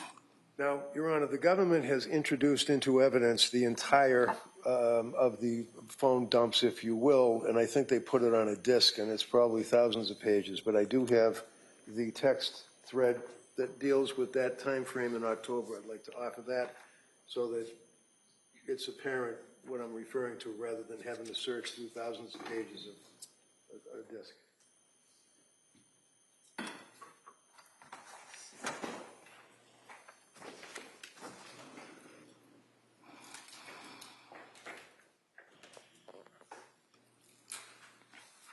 No objection. Okay. They may be admitted. So approaching, let me offer this thing. There you go. 276. Now, the text message that you're referring to, would that be on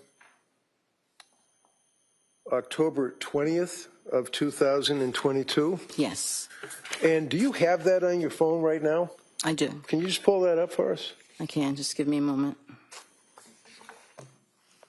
Okay, I have it. Counselor, do you have a copy maybe that she could look at? Oh, I have a copy. Yeah, that might be easier for the witness. So I'm going to approach you with this board and ask if this is a copy of the text that you're referring to. Yes, it is. Would you read that for the jury? Mom, will you please come up and stay with me for a bit? I'm really sick. Something is wrong. I had horrible insomnia all night, and I just don't know how I'm going to get through the day. I started taking the medicine my doctor prescribed for anxiety, and I think it's made things worse. It's just really scary, and I don't want to be alone. You want to write off this? Objection. It's already in evidence. What do we mark it for identification? Is that text within the I'd rather have thrust? it in the board. Well, I know you would, but we already have the. They want a little painting. Can I just offer the board like No, we're going to mark that for identification. The text that is been referred and read to is within Exhibit 276, which was just off. I'm sorry, which is what? I think it was within Exhibit 276, which was within that thread that you just offered. Okay, so I will then, that would be 276, so that will be over here. As a result of receiving that text, did you then come up to? Hold on a second. Exhibit W for identification. Yeah, okay. Oh, thank you. All right, thank you. So as a result of that, did you come up to Duxbury? Yes, same day. And tell us about that. What happened that day at the end of October? Lindsay had been, I believe she went to the emergency room that day, and she had come home. She was feeling a bit better. She told me that she couldn't sleep. She was very anxious, and she was afraid. And how long did you stay with her?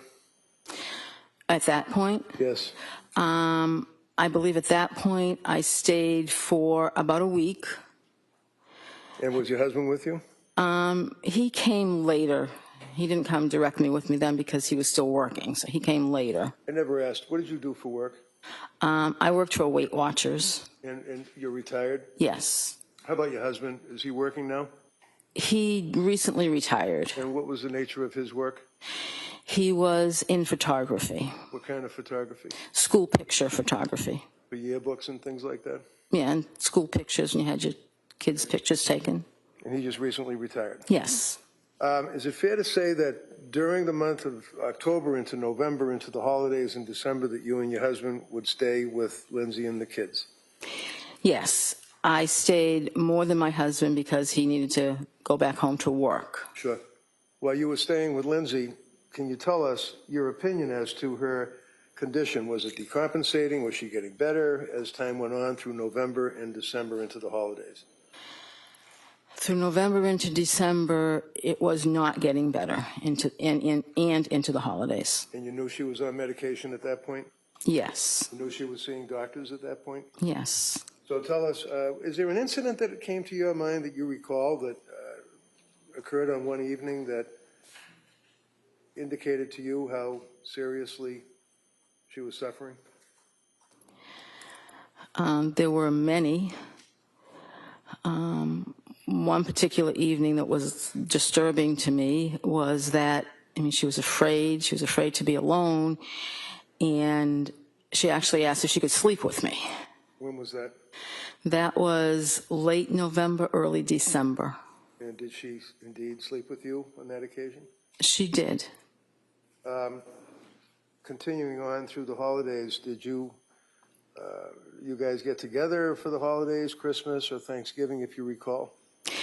Yes, I was down there probably most of December through Christmas Eve, and then I left on Christmas Eve to come home to see my other daughter and her family, and then Lindsay actually came to my house later the day on Christmas Day.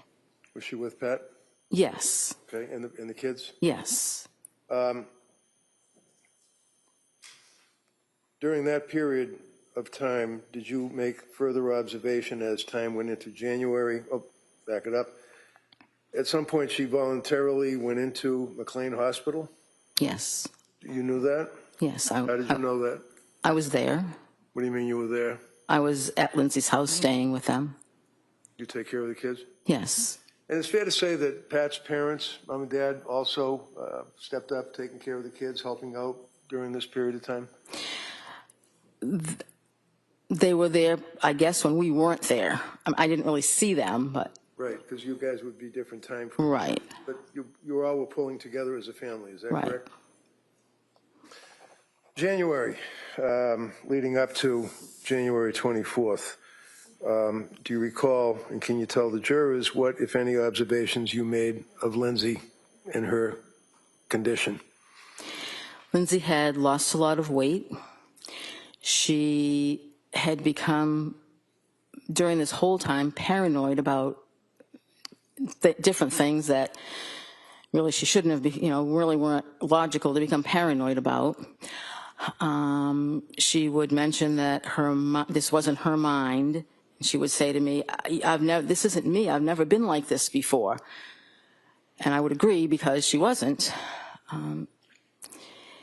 She was attempting to go through the motions of her day, take care of the kids as best she could.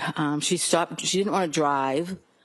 So at times when Pat didn't go pick the kids up at school, I would drive Lindsay to pick the kids up at school because she was afraid to drive. Did she express to you concern that in this time frame that people at the school, teachers and other people would be able to know what she was thinking and would think that she wasn't a good mother because she was sick? Yes. She said, the school knows something's going on because I'm not driving my car. They see that I'm not driving my car to pick the kids up. Do you recall the end of January that she made a statement to you about the medication, in her opinion, what it was doing to her mind? Yes. What did she say? She said that she couldn't remember anything. The medication was pretty much just destroying her mind, and it wasn't her. She said, this isn't me. I just want to feel better and enjoy my kids again.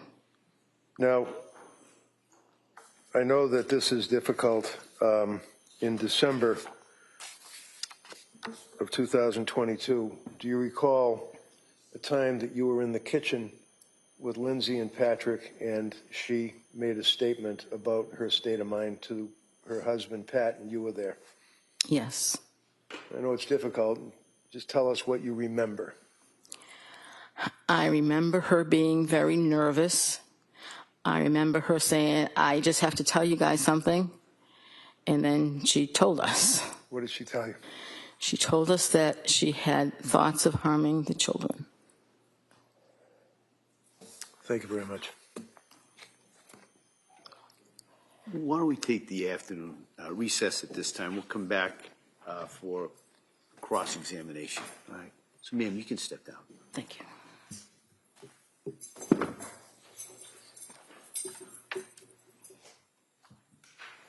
All right. So, members of the jury, we're going to take the break at this time. We expect to have you back about 2 o'clock. Okay?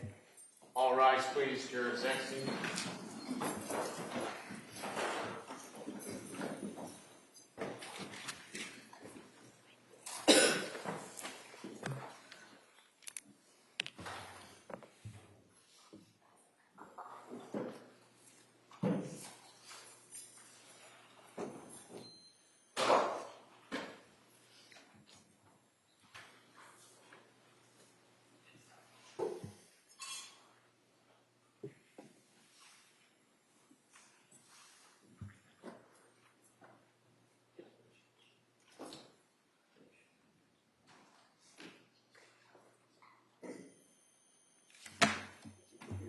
All right. Counsel, can I see you just for a second, just kind of time-wise?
This court is back in session. You may be seated. Your Honor, for the purpose of the record, we return back to the trial, Commonwealth versus Lindsay Clancy. All parties are present, excluding the jury. All right, before we proceed with this, could I just see counsel briefly at sidebar?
All right, so we ready for the jury? Yes.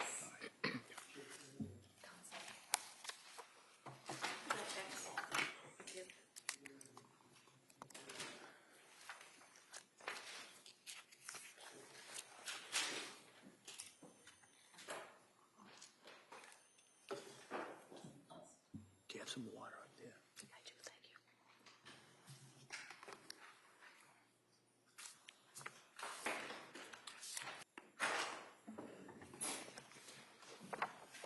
Court, all rise, please. Jury.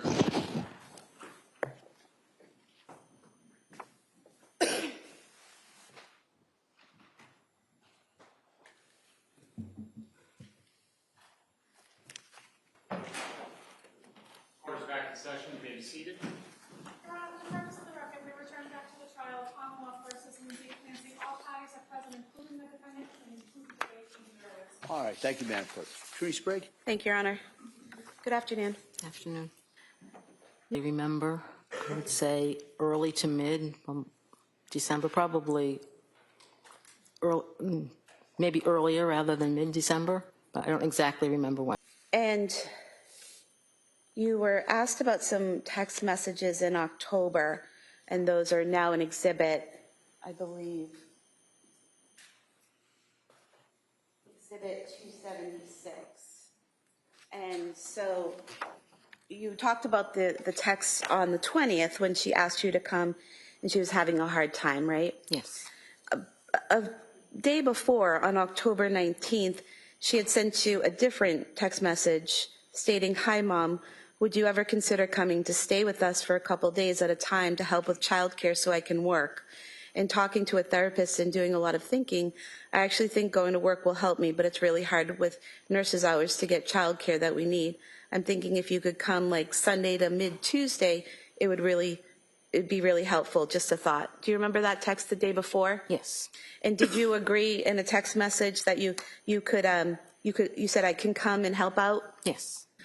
And then after that, that next day is when she said she was having trouble and wanted you there then, and you went that day, correct?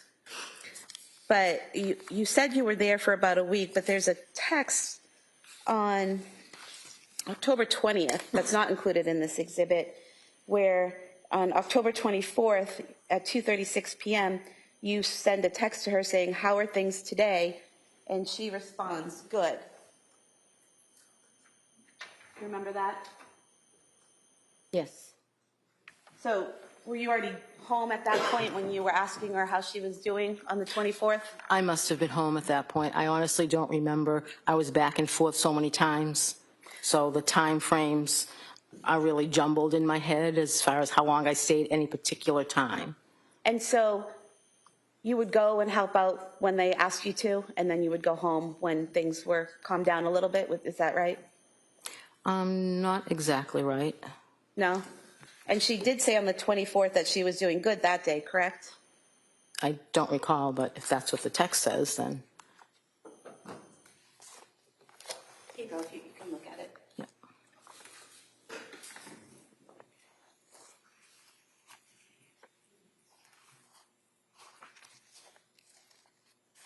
Okay. So she told you at that point on the 24th she was doing good, right? Correct. You could have this page marked as the next exhibit. Any objection? No. That may be marked. 277. Having her committed to a psychiatric facility. No. And did you feel the need to call 911 that day or get her immediate assistance? No. You mentioned that in January you saw her and she lost weight. She seemed paranoid about things, seemed to be going through the motions of each day. How often did you see her in January of 2023? In January, I can't exactly remember how many times I saw her. We were, again, back and forth. So we have Exhibit 238, which have all of your text messages with Lindsay in January of 2023. And I just want to go through some of them with you.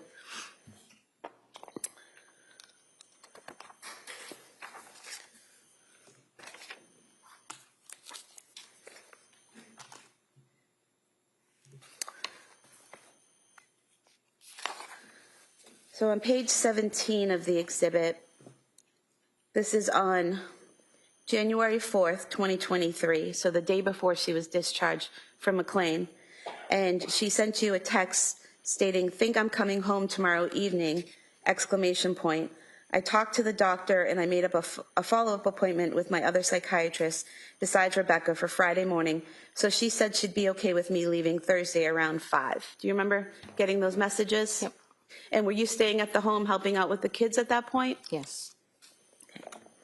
And did you go to Cora's birthday party on the 7th? I did not. It was a children's party. I stayed home with Callan. Okay.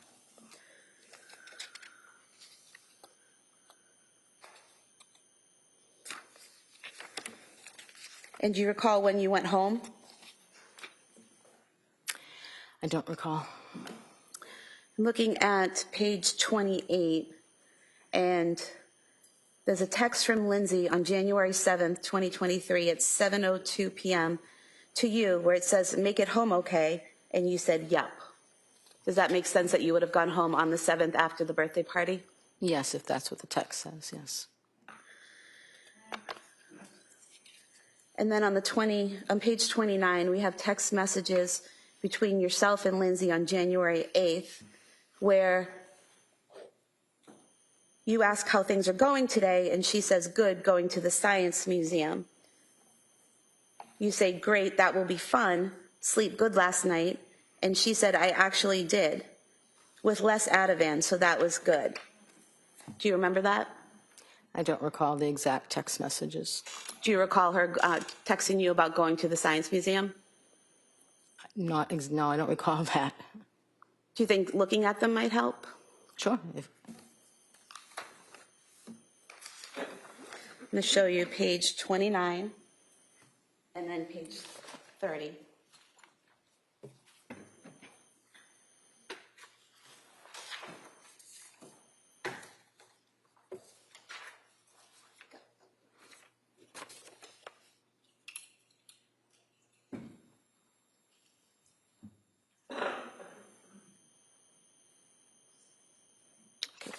Does that refresh your memory? That's what the text says, yes.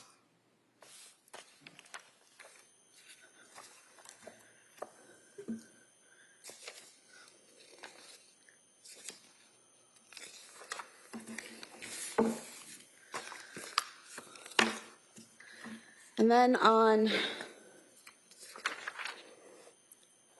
page 34, you ask how the museum was today, and Lindsay sent you some photographs and said it was fun, the kids really liked it. Do you remember that? I don't really recall the Museum of Science experience or texts, but if they're there in the text messages, then they were sent, yes. Okay. Then on page 39, this is January 10th. You say at 9:48 a.m., "Good morning, how are you doing today?" And Lindsay responded, "Good, at the gym with the kids." You said, "Nice, still sleeping good?" And she responded, "Pretty good, yeah, not perfect, but enough." And you said, "Are you feeling any better during the day?" And she said, "So far, a little bit." They said a week off the Seroquel should make more of a difference, so a couple more days till that, but I do think it's helping being off. And you responded, "Okay, a little at a time." Do you remember that conversation? So I don't recall the exact conversation. I think I probably texted back and forth to Lindsay almost daily during that time, so I don't remember the specific text messages, but I would say if they're there, then that's what we sent back to each other. Okay.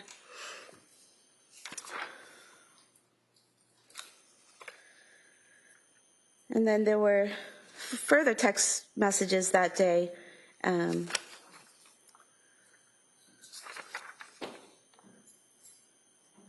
Where you say, "How was your day?" later on in the day. And she said it was good, played with the kids a lot, were able to go outside, Kingsbury Club and gymnastics, kept them busy, and me too. So do you remember her talking to you during that time about going to gymnastics and going to the Kingsbury Club and things like that with the children? I don't remember the specific text, but I do remember her doing things with the children, yes.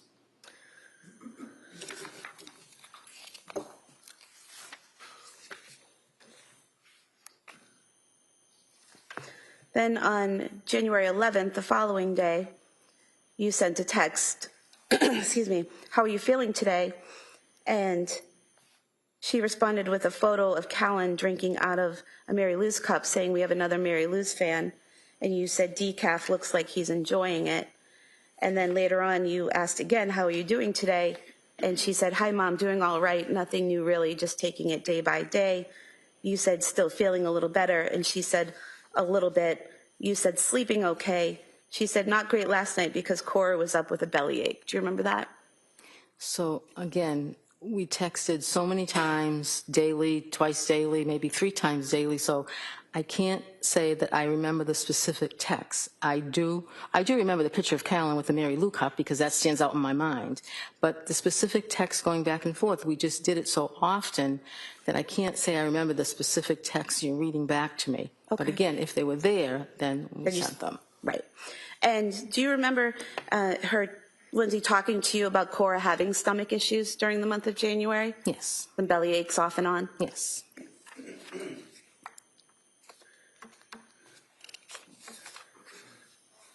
And then January 13th, again, you're checking in with her. "Hi, Lindsay, how are you today?" She said, "Hi, Mom, pretty good today. How about you?"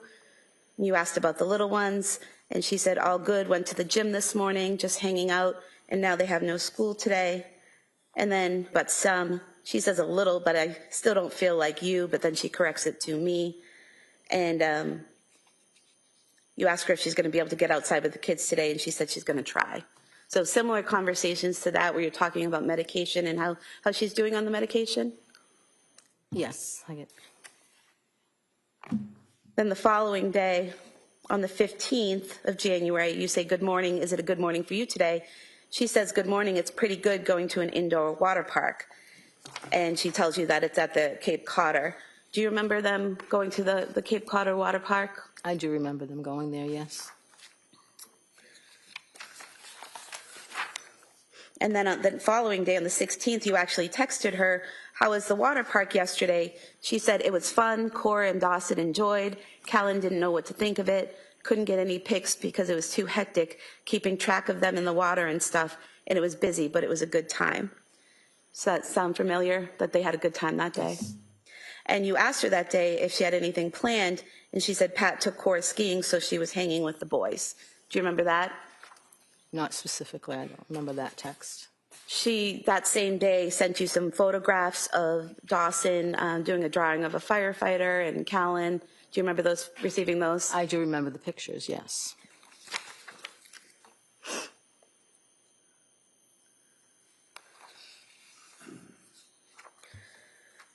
Then the following day, again, you're checking in every day. You say, you feeling better? She says, a little bit. You said, still taking the same medication. She said, yes, about to have an appointment with her psychiatrist. You said, let me know how it goes. And she said, okay. And then she responds back after her appointment. She recommended another antidepressant since my mood is still very low off the Seroquel. You asked her how she felt about it. And she told you she just wants to feel like herself again, but she's up for trying it. And she just wants to get back to who she was, right? Correct. And she told you it was amitriptyline. Is that right? Do you remember that? I don't remember the medication. Okay.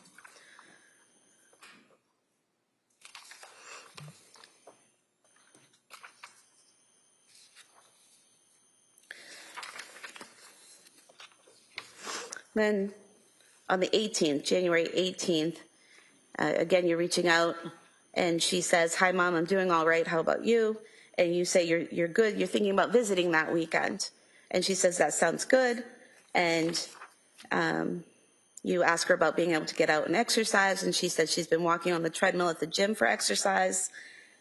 And you asked her if she started a new medication and if she's feeling better. And she says, feel okay, just not great. I did start it 2 nights ago. You said, is that the one that takes a while to feel the effects? She said, yep, weeks. And you said, is the okay that you're feeling now better than what you were feeling a few weeks ago? And she said, yes. Do you remember that? Again, I don't remember the specific text, just remember texting back and forth daily about how she's feeling, about, what's different medication-wise, but I can't say I remember that specific text that you're reading me. But again, if they're there, then they were done by us. Right. And so on the 19th of January, again, you're checking in and say, how are you feeling today? Can you tell if anything's different with the new medication? She says, I'm feeling all right. Nothing new really yet because it takes weeks to really work, but I'm okay. You asked if she's still sleeping well, and she says decently. And the kids get up a lot. So again, more of the same check-ins daily, seeing how she's doing, seeing how she's sleeping, right? Correct.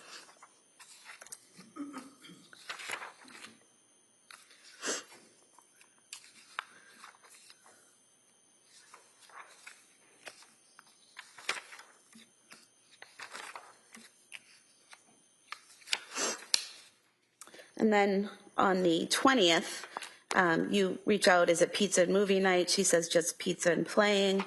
And you tell her you're leaving at 9, bringing dessert for the kids. And she says, sounds great. So you're talking about your visit that weekend. Is that right?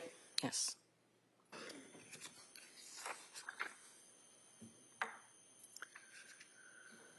And in these texts prior to the visit, you say that it's been a while since you've seen them. So it sounds like from these texts, you're checking in with her every day from January 7th, 2023, all the way up to your visit on January 21st, 2023. You're checking in with her. So you're at home in Connecticut from the 7th until the 21st. Correct. And then on the 22nd, that Sunday, Lindsay, Pat, and the older kids, they go to the Carney's house for that bonfire and get together, and you stayed home with Callan, right? Correct. And then after they get home, you and your husband left, is that correct? Yes. And on the way home, you texted on January 22nd, 2023 at 7:55 p.m., enjoyed seeing everyone this weekend. Nice to see you doing better. Is that correct? If that's what that says, yes, that's correct. I don't exactly remember the text, but yes, if that's what it says, yes. So from your text, not saying she was doing great, but she was doing better than she was, according to your text, or appeared to be. The text from me was meant to encourage her because I didn't think it did any good to discourage her. So the text was meant not necessarily what I actually observed that weekend, but it was meant to encourage her because I was encouraging her to do things with the kids to kind of try to get back to normal. So it's not necessarily a representation of exactly what I observed that weekend. But that weekend, she was able to go to a friend's house with the older kids and Pat and spend a few hours there, correct? Correct. And she was able to do activities and hang out with you and your husband. There's a photograph and evidence of the two of you sitting on the couch smiling and hanging out together. So you were able to interact with her, correct? Correct. The photograph was taken by Cora because Cora wanted to use my phone and take her picture. So Lindsay and I were going to put a smile on our face and let Cora take a picture. Yes, but again, there was other observations I made that weekend, but it was not. I didn't think it was in Lindsay's best interest to discourage her or point out those because she was making every attempt to feel better and to do things to make herself feel better. So as a mother, I was encouraging her. Well, you didn't say, I hope you feel better, or you're going to get there, or you're doing it. You actually said, nice to see you doing better, correct? That's what you wrote? Those were my encouraging words, yes. And from January 7th up through January 22nd, Lindsay repeatedly told you she was doing okay, she was feeling a little bit better. Not completely better, not 100%, but she kept telling you, I feel a little bit better, I feel a little bit better. You even asked her, is the better you're feeling now better than a few weeks ago? And she said yes, correct? That's correct without my observation of her. And what she was responding to you in text, correct? Correct.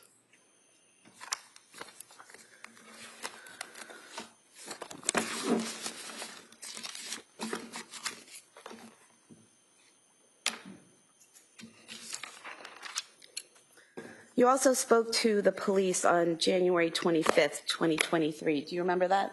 I do.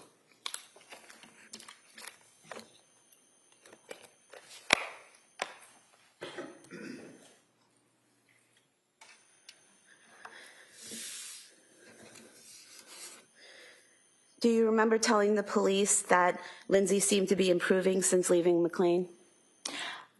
I do not recall. I remember speaking to the police. I had just found out what had happened, and I was pretty much in shock. So anything I remember, honestly, I remember two things I told the police. Anything else that you have there, I must have said, but I don't recall them. I've been going through my mind. I can honestly recall two things I told the police during that interview. I was pretty much in shock. Okay, so do you remember telling them that she seemed brighter lately? I don't recall. Okay. Thank you. All right, Mr. Reddington?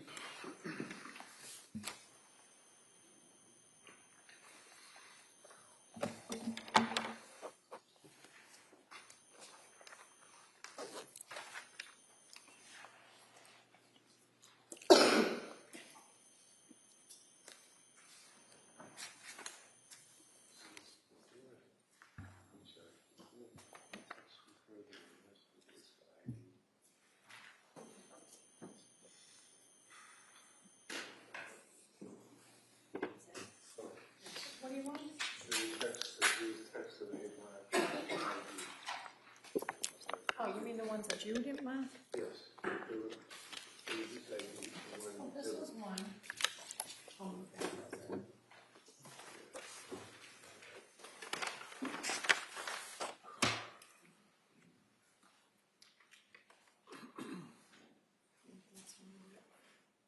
That's all right. I can check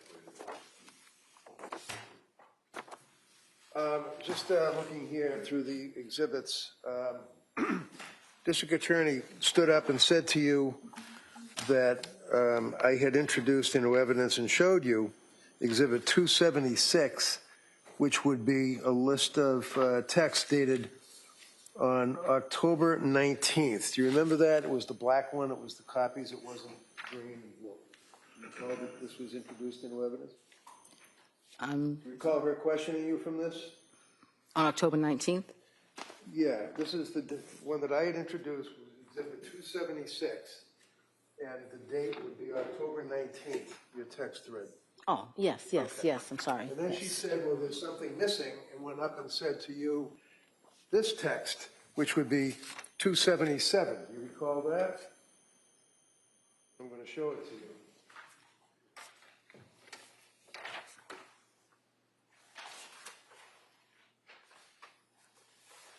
Yes. Okay.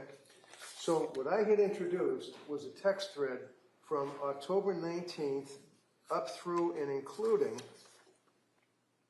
October 20th. Is that fair to say? Right there? Yes. Okay. And the reason I introduced this is because we had introduced earlier, like a whole lot of pages text. And I wanted to focus on the text thread where she said, "Mommy, can you stay?" Objection. Sustained. So when the district attorney suggested that there's something missing, like I left it out or something, is it fair to say that Exhibit 277 is a totally different date? Look at the date. What is the date that the DA is talking about? You see it on there? 10/23. 10/23. It has nothing to do with the text thread that I introduced, right? It's a day or two after that, right? Right. If you know. Yes.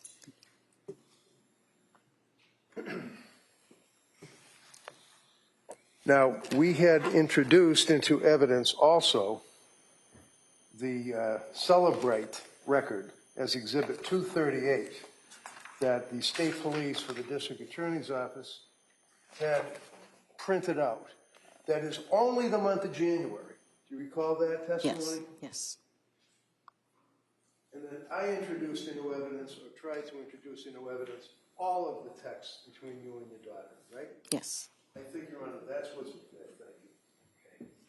This was, I attempted to introduce it, it was objected to, I believe, and it was marked for identification. I would now like to re-offer this in its entirety.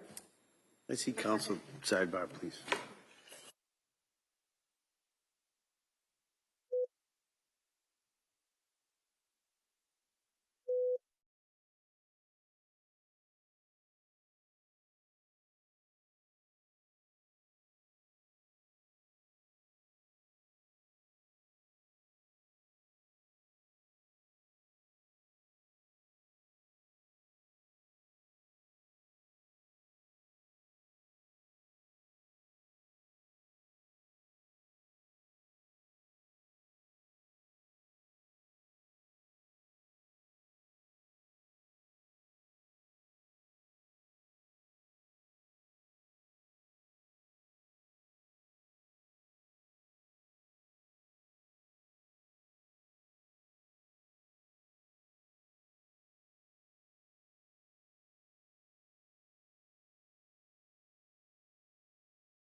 78, formerly used.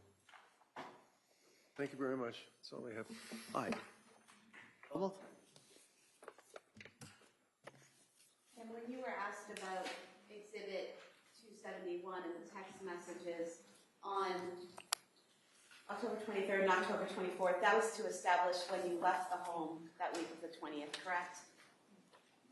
Because you said, how are things today? And she said good, implying that you were no longer with them, correct?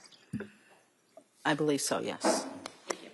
All right. Anything on that, counsel? Oh, no, thank you. All right, thank you, ma'am. Let me sit down. Thank you.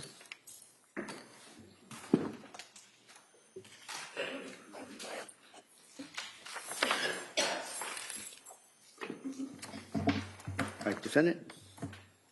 Yes. I call Dr. Welcome.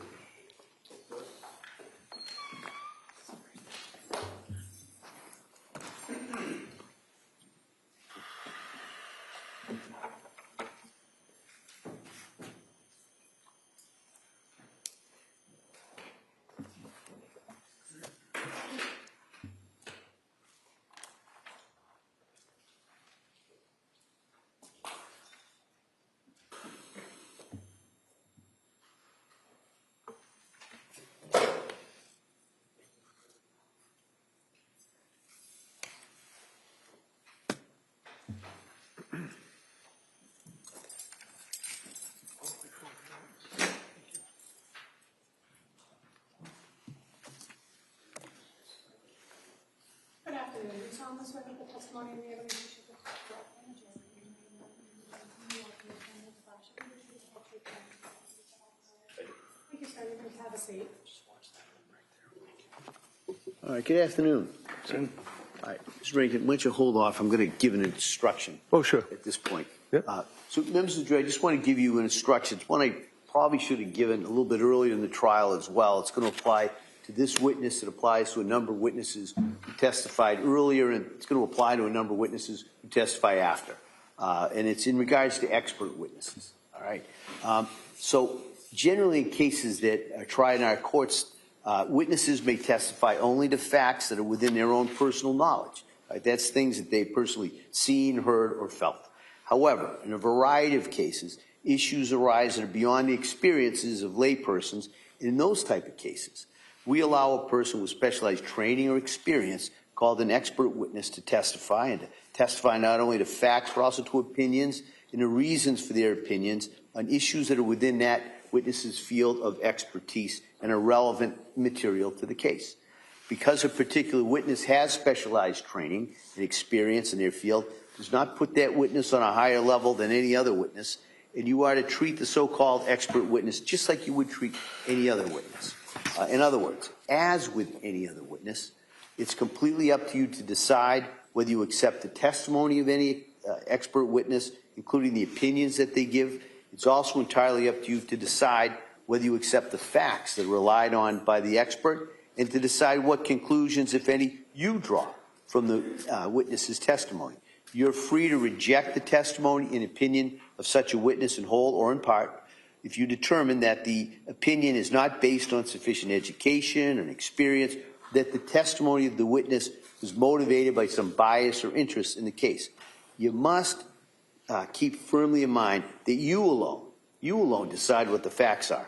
So if you conclude that an expert's opinion is not based on the facts as you find those facts to be, then you may reject the testimony and the opinion of the expert in whole or in part.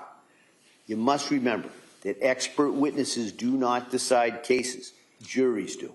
So in the last analysis, an expert witness is like any other witness in the sense that you alone make the judgment about how much credibility and weight you give to that expert's testimony and what conclusions you draw from the testimony. All right? And I'll go into that a little bit more at the end when I go into the more extensive instructions that I'll give you at the end of the trial. All right. Spell your name. It's Michael Wolfovich. It's V as in Victor, U-L, F as in Frank, O, V as in Victor, I-C-H. And what do you do for work, sir?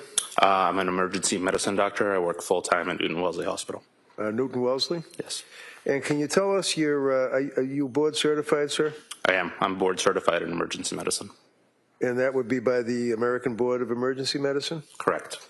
And how long have you been practicing emergency medicine? I did 3 years of residency, and this is my 13th year as a full-time attending. And you're presently employed, where is it? Newton Wellesley Hospital primarily, and then I do some additional shifts at Emerson Hospital in Concord. How about medical school? Where'd you go to med school? St. Louis University School of Medicine. And what year did you graduate? 2011. Obviously licensed in the Commonwealth. Yes, sir.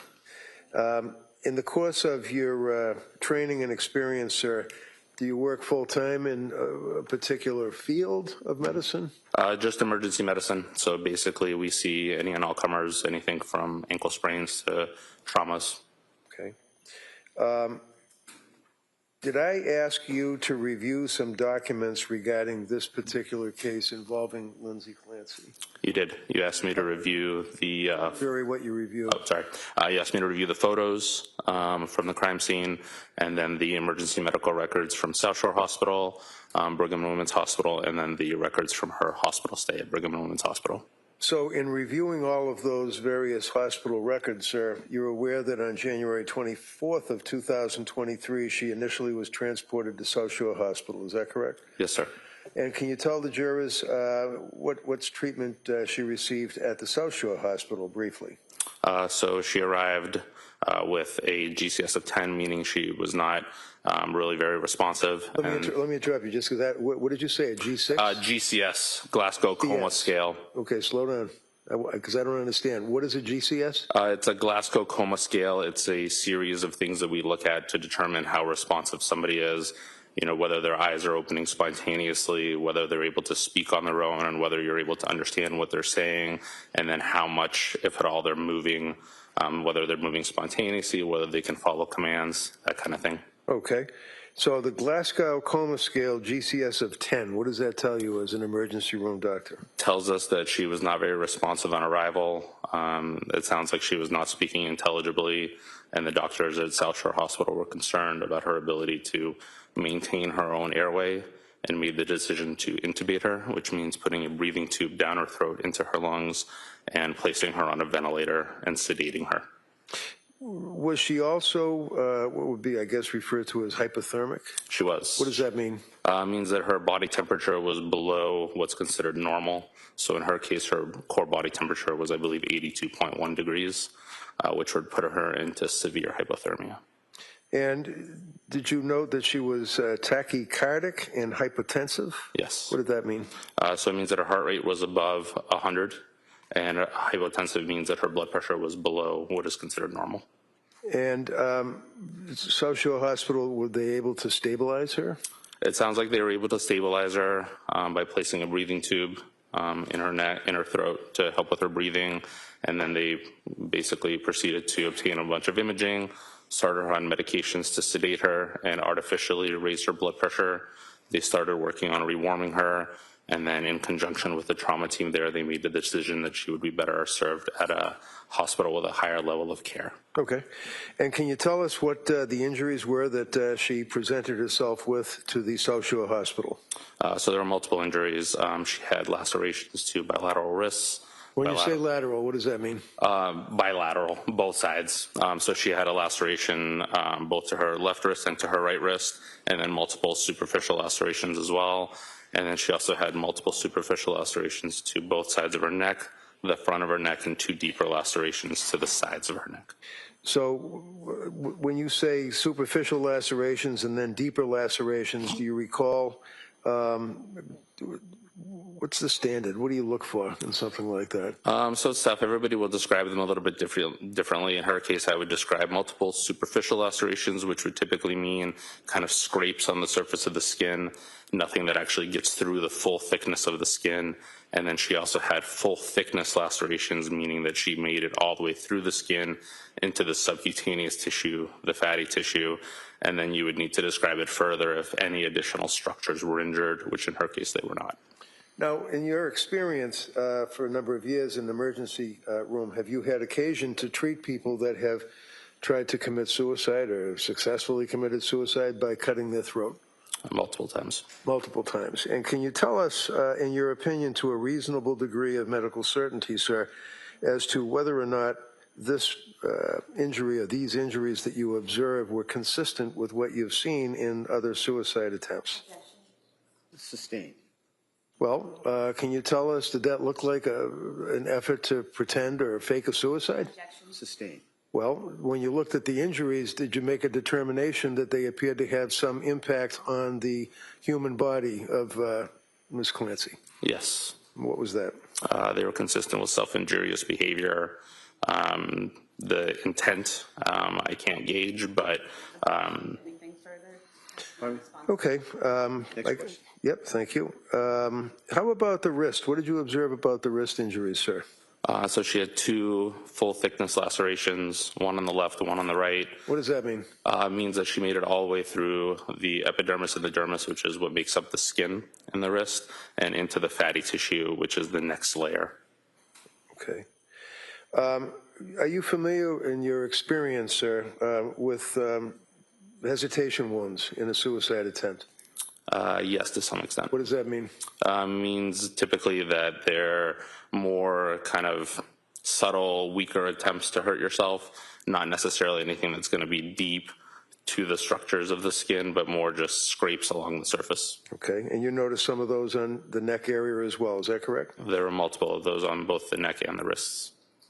As it relates to the injuries to the wrists, did you observe any vascular structures or penetration of the cervical, the fascia? There was not. Okay. What other injuries did you recall from reviewing the medical records? So she also had multiple fractures in her cervical spine, which are the vertebrae that make up her neck, including what's called a burst fracture of C1, and then other fractures of C4. She also had fractures of multiple levels of the thoracic spine. I believe she had multiple transverse process fractures on both the right and left. What does that mean, transverse fractures? Transverse processes are lateral projections, basically projections that go sideways off of the bone that allow the ribs to articulate, connect with the spine, and they also allow muscles to connect, and they help support the basically overall ring structure of the spinal canal. And was she then transported by med flight or life flight to a Boston hospital? She was. What does that tell you as an emergency surgeon when someone's transported by med flight or life flight?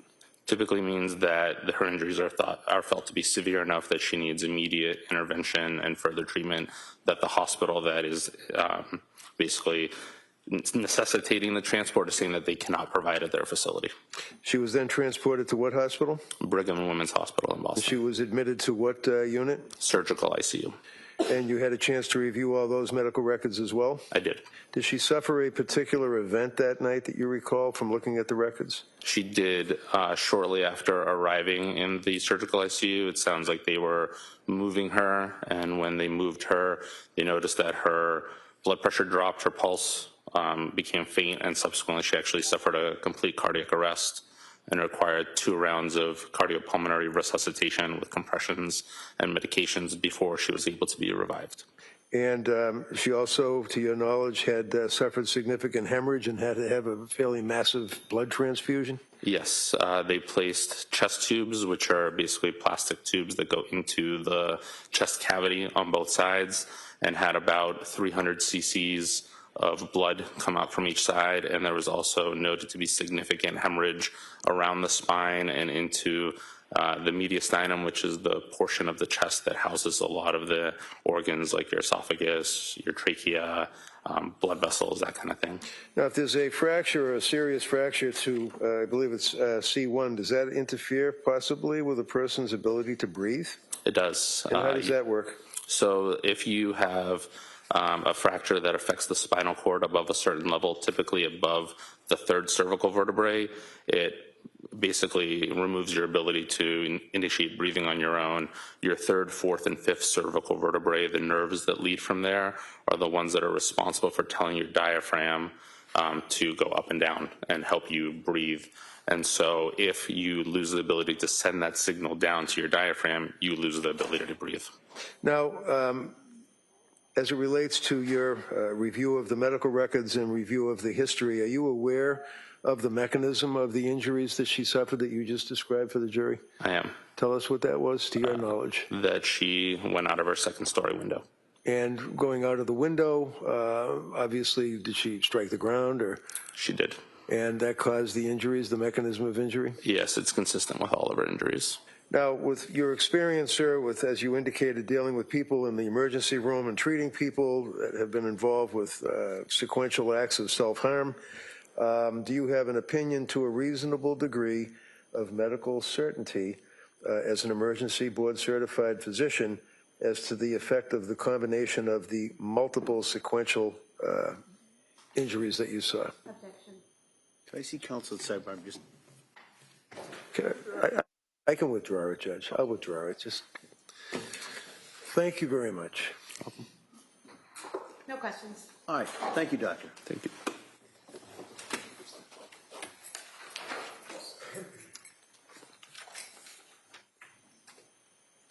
All right.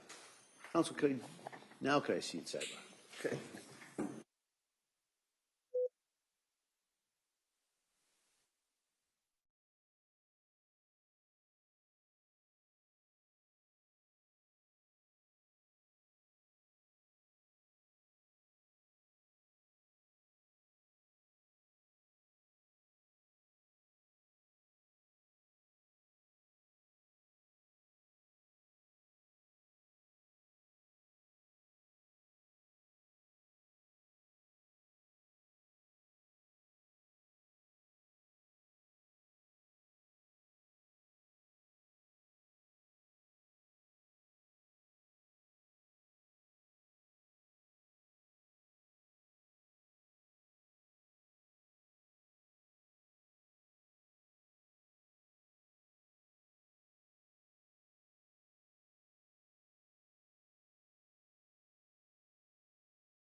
All right.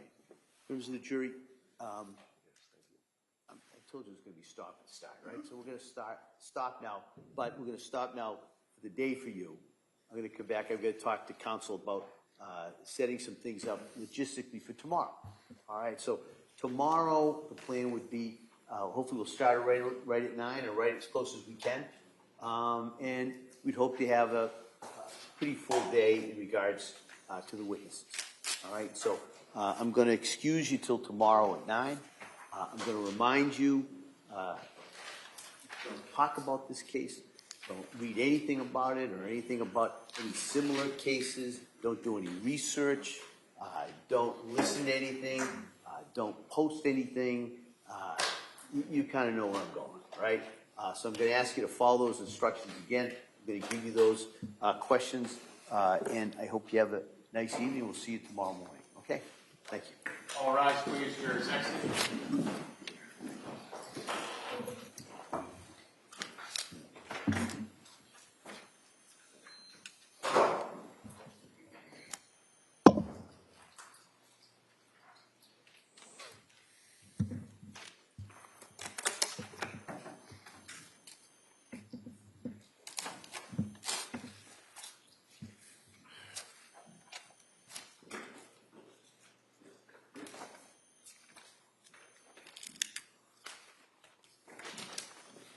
Jurors, the court of this closing session.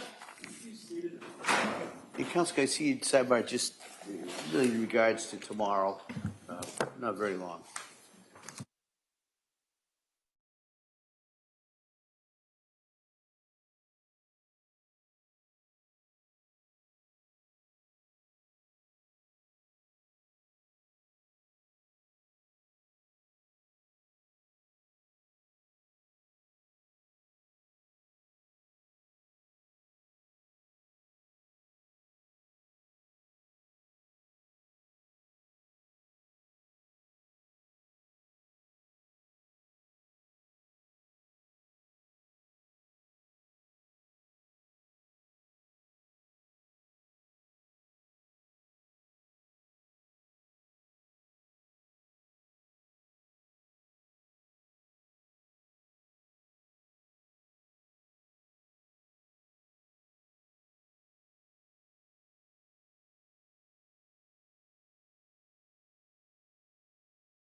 so these will be marked for identification. Those will be impounded.